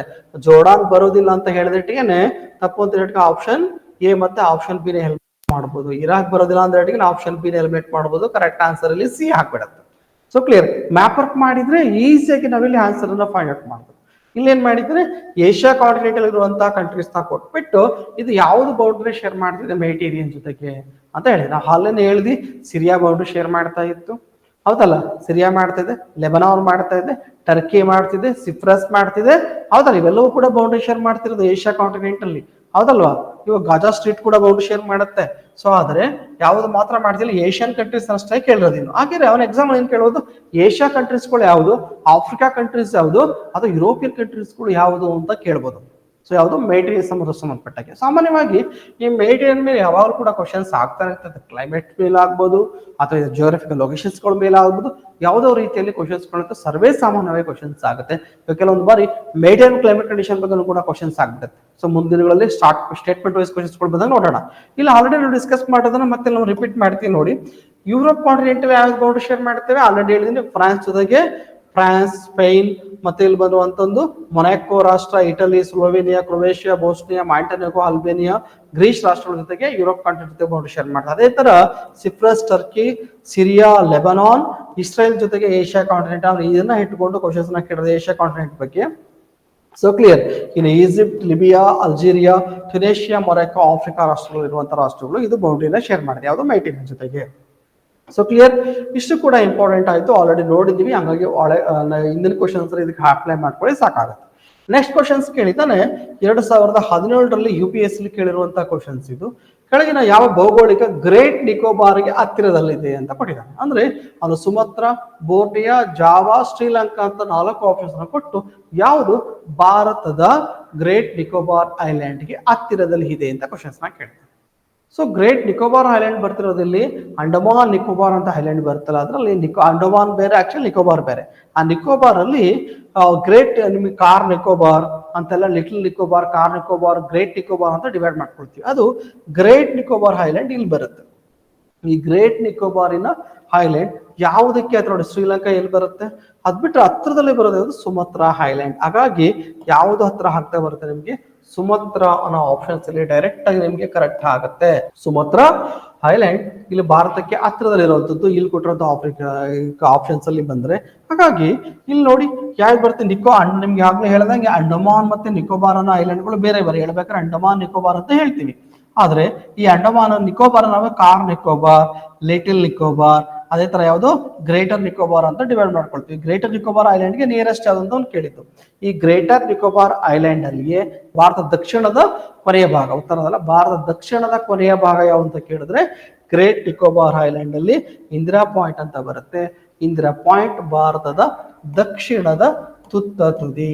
ವೆರಿ ವೆರಿ ಇಂಪಾರ್ಟೆಂಟ್, ಎಕ್ಸಾಮ್ ಅಲ್ಲಿ ಕ್ವಶನ್ಸ್ ಕೇಳಿದ್ದಾನೆ. ಸೊ ಹಾಗಾಗಿ ಅಂದ್ರೆ ಇದು ಭಾರತದ ಲೊಕೇಶನ್ಸ್ ಮೇಲೆ ಇಂಡೈರೆಕ್ಟ್ ಕ್ವಶನ್ಸ್ ಕೇಳಿದ್ದಾನೆ. ಜೊತೆಗೆ ಇಲ್ಲಿ ಯಾವ ಐಲ್ಯಾಂಡ್ ಭಾರತದ ಲೊಕೇಶನ್ಗೆ ಹತ್ತಿರದಲ್ಲಿದೆ ಅಂತ ಕೇಳಿರೋದು. ಬಟ್ ಅದೊಂದೇ ಅಲ್ಲ, ಭಾರತದ ಪೂರ್ವ, ಪಶ್ಚಿಮ, ಉತ್ತರ, ದಕ್ಷಿಣ ಯಾವ್ಯಾವ್ದಿದೆ ಅಂತ ನೋಡ್ಬಿಡೋಣ. ಬಟ್ ಆಲ್ರೆಡಿ ಗ್ರೇಟ್ ನಿಕೋಬಾರ್ ಅಲ್ಲಿ ಯಾವ್ದಂತ ಹೇಳಿದೆ, ಗ್ರೇಟ್ ನಿಕೋಬಾರ್ ಅಲ್ಲಿ Indira point. So great Nicobar island ಭಾರತದ ದಕ್ಷಿಣ ಭಾಗದಲ್ಲಿ ಬರುವ ಕೊನೆಯ ಭಾಗ. ಇದು 6.4 ಡಿಗ್ರಿ 6.45 ಡಿಗ್ರಿ ನಾರ್ತ್ ಲ್ಯಾಟಿಟ್ಯೂಡ್ ಅಲ್ಲಿ ಬರುತ್ತೆ. 6.45 ಡಿಗ್ರಿ ನಾರ್ತ್ ಲ್ಯಾಟಿಟ್ಯೂಡ್ ಅಲ್ಲಿ ಬರುವಂತದ್ದು ಗ್ರೇಟ್ ನಿಕೋಬಾರ್. ಇದನ್ನ ನಾವು ಇಲ್ಲಿ ಇಂದಿರಾ ಪಾಯಿಂಟ್ ಅಂತ ಕರಿತೀವಿ. ವೆರಿ ವೆರಿ ಇಂಪಾರ್ಟೆಂಟ್, ಯಾವುದು ಇಂದಿರಾ ಪಾಯಿಂಟ್. ಸೊ ಭಾರತದ ದಕ್ಷಿಣದ ಕೊನೆಯ ಭಾಗ ಯಾವುದು ಅಂತ ಕೇಳಿದ್ರೆ ಇಂದಿರಾ ಪಾಯಿಂಟ್. 6.45 ಡಿಗ್ರಿ ಅಲ್ಲಿ ನಾರ್ತ್ ಲ್ಯಾಟಿಟ್ಯೂಡ್ ಅಲ್ಲಿ ಬರುತ್ತೆ. ಉತ್ತರದ ಅಕ್ಷಾಂಶ 6.45 ಬರ್ತಾ ಇದೆ ಇಂದಿರಾ ಪಾಯಿಂಟ್. ಇದು ಭಾರತದ ದಕ್ಷಿಣದ ತುತ್ತ ತುದಿ. ಅದು ಇದು ಯಾವುದು ಐಲ್ಯಾಂಡ್ ಅನ್ನ ಸೇರಿಸ್ಕೊಂಡ್ರೆ, ಇನ್ನು ಮೈನ್ ಲ್ಯಾಂಡ್ ಅನ್ನ ಸೇರಿಸ್ಕೊಂಡ್ರೆ ಯಾವುದು ಕನ್ಯಾಕುಮಾರಿ. ಸೊ ಕನ್ಯಾಕುಮಾರಿ ಬರೋದೆಷ್ಟು 8 degree 4 minutes north latitude. So Kanyakumari Bharat ದಕ್ಷಿಣದ Kanyakumari 8 degree 4 minutes north latitude ಅಲ್ಲಿ ಬರ್ತಾ ಇದೆ. ಇದು ಭಾರತದ ಮೈನ್ ಲ್ಯಾಂಡ್ ಅಂತ ಬಂದಾಗ, ಪ್ರಮುಖ ಭೂಭಾಗದಲ್ಲಿ ಬಂದಾಗ ಕನ್ಯಾಕುಮಾರಿ ಕೊನೆಯ ದಕ್ಷಿಣದ ಭಾಗವಾಗಿರುತ್ತೆ, ಇನ್ಕ್ಲೂಡಿಂಗ್ ಐಲ್ಯಾಂಡ್ ಅಂತ ಹೇಳಿದ್ರೆ ಇಂದಿರಾ ಪಾಯಿಂಟ್ ಬರುತ್ತೆ. ಆದ್ರೆ ಉತ್ತರದಲ್ಲಿ ಯಾವುದು? ಸೊ ಉತ್ತರದಲ್ಲಿ ಇವಾಗ POK ಭಾಗ ನೋಡ್ತಾ ಹೋಗ್ತೀವಿ, ಈ ಭಾಗದಲ್ಲಿ ಬರುತ್ತೆ ಇಂದಿರಾ ಕೋಲ್. ಇಂದಿರಾ ಕೋಲ್ ಸೊ ಭಾರತದ ಉತ್ತರದ ಕೊನೆಯ ಭಾಗ. ಇದು 37 ಡಿಗ್ರಿ 6 ಮಿನಿಟ್ಸ್ ನಾರ್ತ್ ಲ್ಯಾಟಿಟ್ಯೂಡ್ ಅಲ್ಲಿ ಎಂಡ್ ಆಗುತ್ತೆ. ಭಾರತದ ಉತ್ತರದ ಭೂಭಾಗದಲ್ಲಿ ಇಂದಿರಾ ಕೋಲ್ ಅಲ್ಲಿ ಎಂಡ್ ಆಗುತ್ತೆ. ಆದ್ರೆ ದಕ್ಷಿಣದ್ದು ಯಾವುದು, ಉತ್ತರದ ಯಾವುದು ಗೊತ್ತಾಯ್ತು. ಇನ್ನು ಪಶ್ಚಿಮಕ್ಕೆ ಯಾವುದು? ಸೊ ಎಲ್ಲಿ ಬರ್ತಾ ಇದೆ ಪಶ್ಚಿಮದ್ದು? ಗುಜರಾತ್ ಭಾಗದಲ್ಲಿ ಬರುತ್ತೆ. ಸೊ ಗುಜರಾತ್ ಅಲ್ಲಿ ಬರ್ತಾ ಹೋಗುತ್ತೆ. ಇದು 68 degree 7 minutes East longitude. East longitude ಪೂರ್ವದ ರೇಖಾಂಶ. ಈ ಭಾಗದಲ್ಲಿ ಭಾರತದ ಎಂಡ್ ಆಗ್ತದೆ ಪಶ್ಚಿಮದ ಭೂಭಾಗ. ಇಲ್ಲಿ ಯಾವುದು? ಗುಹರ್ ಮೋತಿ ಅಂತ ಬರುತ್ತೆ. ಯಾವ್ದು? ಗುಹರ್ ಮೋತಿ. ಈ ಗುಹರ್ ಮೋತಿ ಬರೋದು ಎಲ್ಲಿ ಅಂತ ಕೇಳಿದ್ರೆ ಗುಜರಾತಿನ ಭಾಗ, ಗುಜರಾತ್ ಅಲ್ಲಿ ಬರುತ್ತೆ. ಇದು ಭಾರತದ ಪಶ್ಚಿಮದ ಕೊನೆಯ ಭಾಗ, 68 ಡಿಗ್ರಿ 7 ನಿಮಿಷ ಈಸ್ಟ್ ಲ್ಯಾಂಗಿಟ್ಯೂಡ್ ಅಥವಾ ಪೂರ್ವ ರೇಖಾಂಶದಲ್ಲಿ ಬರುವಂತದ್ದು. ಭಾರತದ ಪಶ್ಚಿಮದ ಕೊನೆಯ ಭಾಗ ಯಾವುದು? ಗುಹರ್ ಮೋತಿ. ಎಲ್ಲಿ ಬರ್ತಿದೆ? ಗುಜರಾತ್ ಅಲ್ಲಿ. ಯಾವ ಒಂದು ರೇಖಾಂಶ? 68 ಡಿಗ್ರಿ 7 ನಿಮಿಷ ಈಸ್ಟ್ ಲ್ಯಾಂಗಿಟ್ಯೂಡ್ ಅಲ್ಲಿ. ಅದೇ ತರ ಪೂರ್ವದ್ದು ಯಾವುದು ನೋಡ್ತಾ ಹೋಗೋಣ. ಸೊ ಪೂರ್ವ ಬಂದಾಗ ನಿಮಗೆ ಅರುಣಾಚಲ ಪ್ರದೇಶದಲ್ಲಿ ಕಿಬಿತ್ತು ಅನ್ನೋ ಒಂದು ಹಳ್ಳಿ ಬರುತ್ತೆ. ಆ ಕಿಬಿತ್ತು ಅನ್ನೋ ಹಳ್ಳಿ 97 ಡಿಗ್ರಿ 25 ನಿಮಿಷ ಈಸ್ಟ್ ಲ್ಯಾಂಗಿಟ್ಯೂಡ್ ಅಲ್ಲಿ ಬರುತ್ತೆ. ಇದು ಭಾರತದ ಪೂರ್ವದ ಕಡೆಯ ಭಾಗ. ಸೊ ಭಾರತದಲ್ಲಿ ಮೊದಲು ಸೂರ್ಯನ ಪಡ್ಕೊಳ್ಳುವಂತ ರಾಜ್ಯ ಯಾವುದು, ಸೂರ್ಯನ ಬೆಳಕನ್ನು ಪಡ್ಕೊಳ್ಳೋದು ಯಾವುದು, ಅರುಣಾಚಲ ಪ್ರದೇಶ. So clear. ಈ ರೀತಿಯಲ್ಲಿ ಈ ಲೊಕೇಶನ್ಸ್ಗೆ ನಿಯರ್ ಇರುವಂತಹ ಪಾಯಿಂಟ್ಗಳು ಮೇಲೂ ಕೂಡ ಕ್ವಶನ್ಸ್ ಆಗ್ತಾ ಹೋಗ್ತವೆ. ಪ್ರಮುಖ ಲ್ಯಾಟಿಟ್ಯೂಡ್ ಮತ್ತು ಲ್ಯಾಂಗಿಟ್ಯೂಡ್ಗಳ ಮೇಲೂ ಕೂಡ ಕ್ವಶನ್ಸ್ ಆಗ್ತವೆ. 23.5 ಡಿಗ್ರಿ ಯಾವ ಯಾವ ರಾಜ್ಯಗಳ ಮೇಲೆ ಹಾದು ಹೋಗುತ್ತೆ ಅಂತ ಕೂಡ ಕ್ವಶನ್ಸ್ ಕೇಳಬಹುದು. So clear. ಇವೆಲ್ಲವೂ ಕೂಡ ನೆಕ್ಸ್ಟ್ ಮುಂದಿನ ದಿನಗಳಲ್ಲಿ ಡಿಸ್ಕಸ್ ಮಾಡ್ತಾ ಬರೋದ್ರೆ 83.5 ಡಿಗ್ರಿ ನಿಮಗೆ ಎಲ್ಲಿ ಪಾಸ್ ಆಗುತ್ತೆ ಇಂಡಿಯಾದಲ್ಲಿ, ಇಂಡಿಯಾದ ಸ್ಟ್ಯಾಂಡರ್ಡ್ ಟೈಮ್ ಲೈನ್ ಏನಿದೆ ಅದು ಯಾವ ರಾಜ್ಯಗಳಲ್ಲಿ ಪಾಸ್ ಆಗುತ್ತೆ ಅಂತ ಕೂಡ ಕ್ವಶನ್ಸ್ ಅನ್ನ ನಿಮಗೆ ಕೇಳಬಹುದು. So clear. ಇವೆಲ್ಲನೂ ಕೂಡ ಅಟ್ಲಾಸ್ ಅನ್ನ ಇಟ್ಕೊಂಡು ನೀವು ವರ್ಕೌಟ್ ಮಾಡಿದ್ರೆ ಬಹುತೇಕ ನಿಮಗೆ ಹೆಲ್ಪ್ ಆಗುತ್ತೆ. ಅದೇ ತರ ನೆಕ್ಸ್ಟ್ ಕ್ವಶನ್ಸ್ ಕೇಳಿದಾನೆ ನೋಡಿ. ಇಲ್ಲಿ ವೆರಿ ಇಂಪಾರ್ಟೆಂಟ್ ಕ್ವಶನ್ಸ್ ಅಬ್ಸರ್ವ್ ಮಾಡಿ. ನಿಮಗೆ ಅವನೇನ್ ಮಾಡಿದಾನೆ, 2 ಪ್ಲೇಸ್ ಅನ್ನ ಕೊಟ್ಟಿದ್ದಾನೆ. ನಾಗಾಲ್ಯಾಂಡ್ ಅಲ್ಲಿ ಬರುವಂತಹ ಕೊಹಿಮಾ, ಅದು ಕೇರಳದಲ್ಲಿ ಬರುವಂತಹ ಕೊಟ್ಟಾಯಂ. ಸೊ ಇಲ್ಲಿ ನಿಮ್ಮ ನಾಗಾಲ್ಯಾಂಡ್ ಇಂದ ಕೊಟ್ಟಾಯಂಗೆ ಬರ್ಬೇಕಾದ್ರೆ ಎಷ್ಟು ರಾಜ್ಯಗಳ ಮುಖಾಂತರ ಬರಕ್ ಆಗುತ್ತೆ ಅಂತ ಕ್ವಶನ್ಸ್ ಕೇಳ್ತಾನೆ. ಅವನ ಆಪ್ಷನ್ಸ್ ಅಲ್ಲಿ ಕೊಟ್ಟಿರೋದು 6, 7, 8, 9 ಅಂತ ಕೊಟ್ಬಿಟ್ಟಿದ್ದಾನೆ. ಸೊ ಯಾವ್ಯಾವ ರಾಷ್ಟ್ರಗಳು ರಾಜ್ಯಗಳ ಮುಖಾಂತರ, ನಾಗಾಲ್ಯಾಂಡ್ ಅಲ್ಲಿ ನಾಗಾಲ್ಯಾಂಡ್ ಒಂದಾಗುತ್ತೆ, ಅಸ್ಸಾಂ 2, ಇಲ್ಲಿ ವೆಸ್ಟ್ ಬೆಂಗಾಲ್ 3, ಒಡಿಶಾ 4, ಆಂಧ್ರ ಪ್ರದೇಶ 5, ತಮಿಳುನಾಡು 6, ಕೇರಳ 7, ಅಂದ್ರೆ 7 ಸ್ಟೇಟ್ ಅಲ್ಲಿ ಬರುತ್ತೆ. ಅದನ್ನ ಬಿಟ್ರೆ ತಮಿಳುನಾಡು ಬೈಪಾಸ್ ಮಾಡಿ ಆಂಧ್ರ ಪ್ರದೇಶದಿಂದ ಕರ್ನಾಟಕ ಬಂದು ಕರ್ನಾಟಕ ಮುಖಾಂತರ ಬರ್ಬೋದು. ಇಲ್ಲಿ ಬಂದ್ರು ಕೂಡ ಏನಾಗುತ್ತೆ 7, ಕೇರಳ, ಕರ್ನಾಟಕ, ಆಂಧ್ರ ಪ್ರದೇಶ, ಒಡಿಶಾ, ವೆಸ್ಟ್ ಬೆಂಗಾಲ್, ಅಸ್ಸಾಂ, ನಾಗಾಲ್ಯಾಂಡ್ ಅಂತಂದ್ರು ಕೂಡ ಇಲ್ಲೂ ಕೂಡ ನಿಮಗೆ 7 ಸ್ಟೇಟ್ ಆಗುತ್ತೆ. ಅಂದ್ರೆ ಒಂದು ಪ್ರದೇಶದಿಂದ ಇನ್ನೊಂದು ಪ್ರದೇಶಕ್ಕೆ ಹೋಗ್ಬೇಕಾದ್ರೆ ಭಾರತದಲ್ಲಿ ಎಷ್ಟು ರಾಜ್ಯಗಳು ಸಿಗ್ತವೆ ಅಂತ ಕೂಡ ಕ್ವಶನ್ಸ್ ಕೇಳ್ಬೋದು. ಮ್ಯಾಪ್ ಇಟ್ಕೊಂಡು ಡೆಲ್ಲಿಯಿಂದ ಕರ್ನಾಟಕದ ಬೆಂಗಳೂರು ಬರ್ಬೇಕಾದ್ರೆ ಎಷ್ಟು ರಾಜ್ಯಗಳ ಮುಖಾಂತರ ಭಾರತದ ನಾವು ಬರ್ಬೇಕಾಗುತ್ತೆ ಅಂತ ಕ್ವಶನ್ಸ್ ಕೇಳ್ಬೋದು. ಗುಜರಾತ್ ಇಂದ ಕರ್ನಾಟಕ ಬರ್ಬೇಕಾದ್ರೆ ಅಥವಾ ಗುಜರಾತ್ ಇಂದ ತಮಿಳುನಾಡು ಹೋಗ್ಬೇಕಾದ್ರೆ ಎಷ್ಟು ರಾಜ್ಯಗಳ ಮುಖಾಂತರ ನಾವು ಹಾದು ಹೋಗ್ತೀವಿ ಅಂತ ಕೇಳ್ಬೋದು. ಸೊ ಈ ರೀತಿಯಲ್ಲಿ ಡೈರೆಕ್ಟ್ ಕ್ವಶನ್ಸ್ ಗಳು ಬಂದಾಗ ನೀವು ಮ್ಯಾಪ್ ಬೇಸ್ಡ್ ನೀವು ಇಲ್ಲಿ ವರ್ಕ್ ನ ಮಾಡ್ಬೇಕಾಗುತ್ತೆ. ಮ್ಯಾಪ್ ಅನ್ನು ಇಟ್ಕೊಂಡು n ನಂಬರ್ ಆಫ್ ಕ್ವಶನ್ಸ್ ಗಳನ್ನ ನೀವು ಪ್ರಿಪೇರ್ ಮಾಡ್ಬೋದು. ಅಂದ್ರೆ ಒಂದು ಎಕ್ಸಾಮ್ಗೆ ಪ್ರಿಪೇರ್ ಆಗ್ತಿದೀವಿ ಅಂತಂದ್ರೆ ಯಾವುದೋ ನಿಮಗೆ ಇದುವರೆಗೂ ಕೇಳಿರುವಂತಹ ಪ್ರೀವಿಯಸ್ ಕ್ವಶನ್ ಪೇಪರ್ ಜೊತೆಗೆ ಓದೋದ್ರಿಂದ ಪ್ರೀವಿಯಸ್ ಕ್ವಶನ್ ಪೇಪರ್ ನೀವು ಓದ್ತಾ ಇದ್ರ ಅಂತಂದ್ರೆ ಆ ಎಕ್ಸಾಮ್ ಪಲ್ಸ್ ನಿಮ್ಗೆ ಅರ್ಥ ಆಗುತ್ತೆ. ಏನನ್ನ ಕೇಳಬಹುದು ಅನ್ನೋ ಕಲ್ಪನೆ ನಿಮಗೆ ಬರುತ್ತೆ. ಯಾವಾಗ ಎಕ್ಸಾಮ್ ನಲ್ಲಿ ಏನ ಕೇಳ್ತಾರೆ ಅನ್ನೋ ಕಲ್ಪನೆ ನಿಮಗೆ ಬರುತ್ತೋ ಆವಾಗ ಈಸಿಯಾಗಿ ಆನ್ಸರ್ ಅನ್ನ ಮಾಡಬಹುದು. ಜಸ್ಟ್ ನೀವು ಕ್ವಶನ್ ತಗೊಂಡು ಜಸ್ಟ್ ನೀವು OMR ಸೀಟ್ ಅಲ್ಲಿ ಇಟ್ಕೊಂಡು ಬರ್ಕೊಂಡು ಹೋಗ್ಬಿಟ್ರೆ ಆಗ್ಬಿಡಲ್ಲ, ಅಥವಾ ಕೀ ಆನ್ಸರ್ ನೋಡ್ಕೊಂಡು ಮಾರ್ಕ್ ಮಾಡ್ಕೊಂಡ್ಬಿಟ್ರೆ ಆಗಲ್ಲ. ಪ್ರತಿಯೊಂದು ಕ್ವಶನ್ಸ್ ನ ಬಿಡಿಸ್ಬೇಕು. ಬಿಡಿಸ್ತಾನೆ ಈ ಕ್ವಶನ್ಸ್ ನ ಯಾವ ರೀತಿಯಲ್ಲಿ ಕೇಳ್ತಾನೆ ಅನ್ನುವಂಥ ಯೋಚನೆಯನ್ನ ಕೂಡ ನೀವು ಮಾಡ್ಬೇಕು. So clear. ಯೋಚನೆ ಮಾಡಿದಾಗ ಆ ಕಾನ್ಸೆಪ್ಟ್ ಗಳು ತಲೆಯಲ್ಲಿ ಉಳ್ಕೊಳಕ್ ಹೋಗ್ತವೆ. ಸೊ ಹಾಗಾಗಿ ನೀವು ತುಂಬಾ ಪ್ರೋಸೆಸ್ ಲೇಟ್ ಆಗುತ್ತೆ, ಒಪ್ಕೊಳ್ತೀನಿ. ಬಟ್ ಆದ್ರೆ ಅಕ್ಯುರೇಟ್ ರಿಸಲ್ಟ್ ಇರುತ್ತೆ. ಆ 5 years ಓದೋದಕ್ಕಿಂತ 2 years ಅಲ್ಲಿ ಅಥವಾ 1 year ಅಲ್ಲಿ ಯಾವ್ದಾರ ಒಂದು ಜಾಬ್ ನಾವು ಇಲ್ಲಿ ಮಾಡ್ಕೊಳಕತ್ತಿತ್ತು ಇರೋದ್ರಿಂದ ಸೊ ನೀವು ನೋಟಿಫಿಕೇಶನ್ ಫ್ರೀಕ್ವೆಂಟ್ ಆಗಿ ಆಗ್ಬಿಡೋದಿಲ್ಲ. ನಿಮ್ಗೆ ಗೊತ್ತಿರೋ ಹಾಗೆ ಸ್ವಲ್ಪ ದಿನ ಬಿಟ್ಟು ತಿಂಗಳು ಗಟ್ಟಲೆ ವರ್ಷಗಳನ್ನ ವೆಯ್ಟ್ ಮಾಡ್ತೀವಿ ನೋಟಿಫಿಕೇಶನ್ಗೋಸ್ಕರ. ಹಾಗಾಗಿ ನಾವು ಯಾವ ಎಕ್ಸಾಮ್ ನ ಬರೀತಿದೀವೋ ಮ್ಯಾಕ್ಸಿಮಮ್ ಆ ಎಕ್ಸಾಮ್ ನ ಕ್ಲಿಯರ್ ಮಾಡ್ಕೊಳ್ಳಿಕ್ಕೆ ಇಮಿಡಿಯೇಟ್ಲಿ ನಾವು ಟ್ರೈ ಮಾಡಬೇಕು ಅಂತಂದ್ರೆ ಸಾಧ್ಯವಾದಷ್ಟು ಎಫರ್ಟ್ ಗಳನ್ನ ನಾವು ಇಲ್ಲಿ ಹಾಕ್ಬೇಕಾಗುತ್ತೆ. ಅದರಲ್ಲಿ ಪ್ರೀವಿಯಸ್ ಕ್ವಶನ್ ಪೇಪರ್ ಬಿಡಿಸೋದು ಕೂಡ ಒಂದು. ಮತ್ತೆ ಈ ವಿಡಿಯೋ ನಿಮ್ಗೆ ಇಷ್ಟ ಆಗಿತ್ತು ಅಂದ್ರೆ ನಿಮ್ಮ ಸ್ನೇಹಿತರಿಗೂ ಕೂಡ ಶೇರ್ ಮಾಡಿ. ಜೊತೆಗೆ ಚಾನಲ್ ಸಬ್ಸ್ಕ್ರೈಬ್ ಮಾಡಿದ್ರೆ ಅಂದ್ರೆ ಸಬ್ಸ್ಕ್ರೈಬ್ ಮಾಡಿ. ಇದ್ರ ಜೊತೆಗೆ ನಾವು ಸ್ಟೇಟ್ ಗೌರ್ಮೆಂಟ್ ಜೊತೆಗೆ NCG ಯಲ್ಲಿ SSC, ಬ್ಯಾಂಕಿಂಗ್, ರೈಲ್ವೆ ಎಕ್ಸಾಮ್ಸ್ ಗಳು ಕೂಡ ತರಬೇತಿಯನ್ನ ಕೊಡ್ತಿದೀವಿ. ಒಂದು ಕಡಿಮೆ ಅಮೌಂಟ್ ಅಲ್ಲಿ ಸರ್ವಿಸ್ ಅನ್ನ ಕೊಡ್ತಿದ್ವಿ. 3 months ಕ್ಲಾಸಸ್ ಇರುತ್ತೆ. ಇದಕ್ಕೆ ಯಾರಿಗೆ ಇಂಟ್ರೆಸ್ಟ್ ಇದೆ, ನಿಮಗೆ ಲೈವ್ ಕ್ಲಾಸ್ ಅಟೆಂಡ್ ಆಗ್ತಿಲ್ಲ, ವರ್ಕಿಂಗ್ ಪೀಪಲ್ ಅಂತ ರೆಕಾರ್ಡಿಂಗ್ ಕ್ಲಾಸ್ ತಗೋಬಹುದು. ನೀವು ಮನೆಯಲ್ಲೇ ಕೂತ್ಕೊಂಡು ಓದಬಹುದು, ಟೆಟ್ ಸೀರೀಸ್ ಬರೀಬಹುದು. ಈ ರೀತಿಯಲ್ಲಿ ಬ್ಯಾಂಕಿಂಗ್ ಮತ್ತು ಇನ್ನಿತರ ಸೆಂಟ್ರಲ್ ಗೌರ್ಮೆಂಟ್ ಎಕ್ಸಾಮ್ ಗಳಿಗೆ ಪ್ರಿಪೇರ್ ಆಗುವಂತವ್ರಿಗೆ ಮತ್ತೆ UPSC ಕೂಡ ಕನ್ನಡದಲ್ಲಿ ಸ್ಟಾರ್ಟ್ ಮಾಡ್ತಿದ್ವಿ. ಯಾರಿಗೆ ಇಂಟ್ರೆಸ್ಟ್ ಇದೆಯೋ ಅವರು ಕ್ಲಾಸ್ ಅನ್ನು ಕೋರ್ಸ್ ಅನ್ನ ನೀವು ತಗೋಬಹುದು. SSC, ಬ್ಯಾಂಕಿಂಗ್, ರೈಲ್ವೆಗೆ ಕ್ಲಾಸಸ್ ಸ್ಟಾರ್ಟ್ ಆಗಿವೆ. ಅದೇ ರೀತಿ ನೆಕ್ಸ್ಟ್ ಮಂತ್ ಇಂದ UPSC ಕೂಡ ಕನ್ನಡದಲ್ಲಿ ಕ್ಲಾಸ್ ಸ್ಟಾರ್ಟ್ ಆಗ್ತಾ ಇದೆ. ಯಾರಿಗೆ ಇಂಟ್ರೆಸ್ಟ್ ಇದೆ ಜಾಯ್ನ್ ಆಗ್ಬೋದು. ನಿಮ್ಗೆ ಗೊತ್ತಿರೋ ಹಾಗೆ ಸೆಂಟ್ರಲ್ ಗೌರ್ಮೆಂಟ್ ಅಂತ ಹೇಳಿದ್ರೆ ಬಹುತೇಕ ಎವರಿ ಇಯರ್ ಕೂಡ ನೋಟಿಫಿಕೇಶನ್ ಆಗುತ್ತೆ. UPSC ನಿಮ್ಗೆ 2 years ಎಫರ್ಟ್ ಹಾಕಿದ್ರೆ ಒಂದು ಎಕ್ಸಾಮ್ ನೀವು ಆರಾಮ್ಸೆ ಇಲ್ಲಿ ಕ್ರಾಕ್ ಅನ್ನ ಮಾಡಬಹುದು. ಇದು ಸಂಬಂಧಪಟ್ಟ ಹಾಗೆ NCG ಪ್ರತಿದಿನ ಕರೆಂಟ್ ಅಫೇರ್ಸ್ ನಿಮಗೆ ಅಪ್ಲೋಡ್ ಅನ್ನ ಮಾಡ್ತಿರ್ತೀವಿ, ವಿಡಿಯೋಸ್ ಗಳನ್ನ ಕೊಡ್ತಾ ಇರ್ತೀವಿ. ಎವ್ರಿಡೇ 1 hour ಹಿಂದೂ ಪೇಪರ್ ಕೂಡ ಕೊಡ್ತಾ ಇರ್ತೀವಿ. ಎಲ್ಲವೂ ಕೂಡ ನಿಮ್ಗೆ ಹೆಲ್ಪ್ ಆಗಲಿ ಅಂತಾರೆ. ಸೊ ಸಾಧ್ಯವಾದಷ್ಟು ಯೂಟ್ಯೂಬ್ ಚಾನಲ್ ನ ಯೂಸ್ ಮಾಡ್ಕೊಳ್ಳಿ. ಮತ್ತೆ ನೀವು ಸ್ನೇಹಿತರಿಗೂ ಶೇರ್ ಮಾಡಿ. ಯಾವ್ದಾದ್ರು ಸಬ್ಜೆಕ್ಟ್ ರಿಲೇಟೆಡ್ ಇಶ್ಯೂಸ್ ಇತ್ತು ಅಂತಂದ್ರೆ ಅರ್ಥ ಆಗ್ತಿಲ್ಲ, ಎಕ್ಸಾಮ್ ಬರಿತಾ ಇದೀನಿ, ಫೇಲ್ ಆಗ್ತಿದೀನಿ, ಸುಮಾರು ಎಕ್ಸಾಮ್ಸ್ ಗಳು ಬರ್ದು ಕೂಡ ಕ್ಲಿಯರ್ ಆಗಿಲ್ಲ ಅಂತಿರೋರು ಒಂದು ಕೌನ್ಸಿಲಿಂಗ್ ನ ಅಟೆಂಡ್ ಮಾಡಿ ಸಾಧ್ಯವಾದಷ್ಟು ನಮ್ಮ ಕೈಲಿ ಏನಾಗುತ್ತೋ ನಿಮಗೆ ಗೈಡೆನ್ಸ್ ನ ಕೊಡ್ಬೋದು. ಸೊ ಮುಂದಿನ ವಿಡಿಯೋದೊಂದಿಗೆ ಮತ್ತೆ ನಿಮ್ಮನ್ನ ಭೇಟಿ ಆಗ್ತೇನೆ. ನಮಸ್ಕಾರ.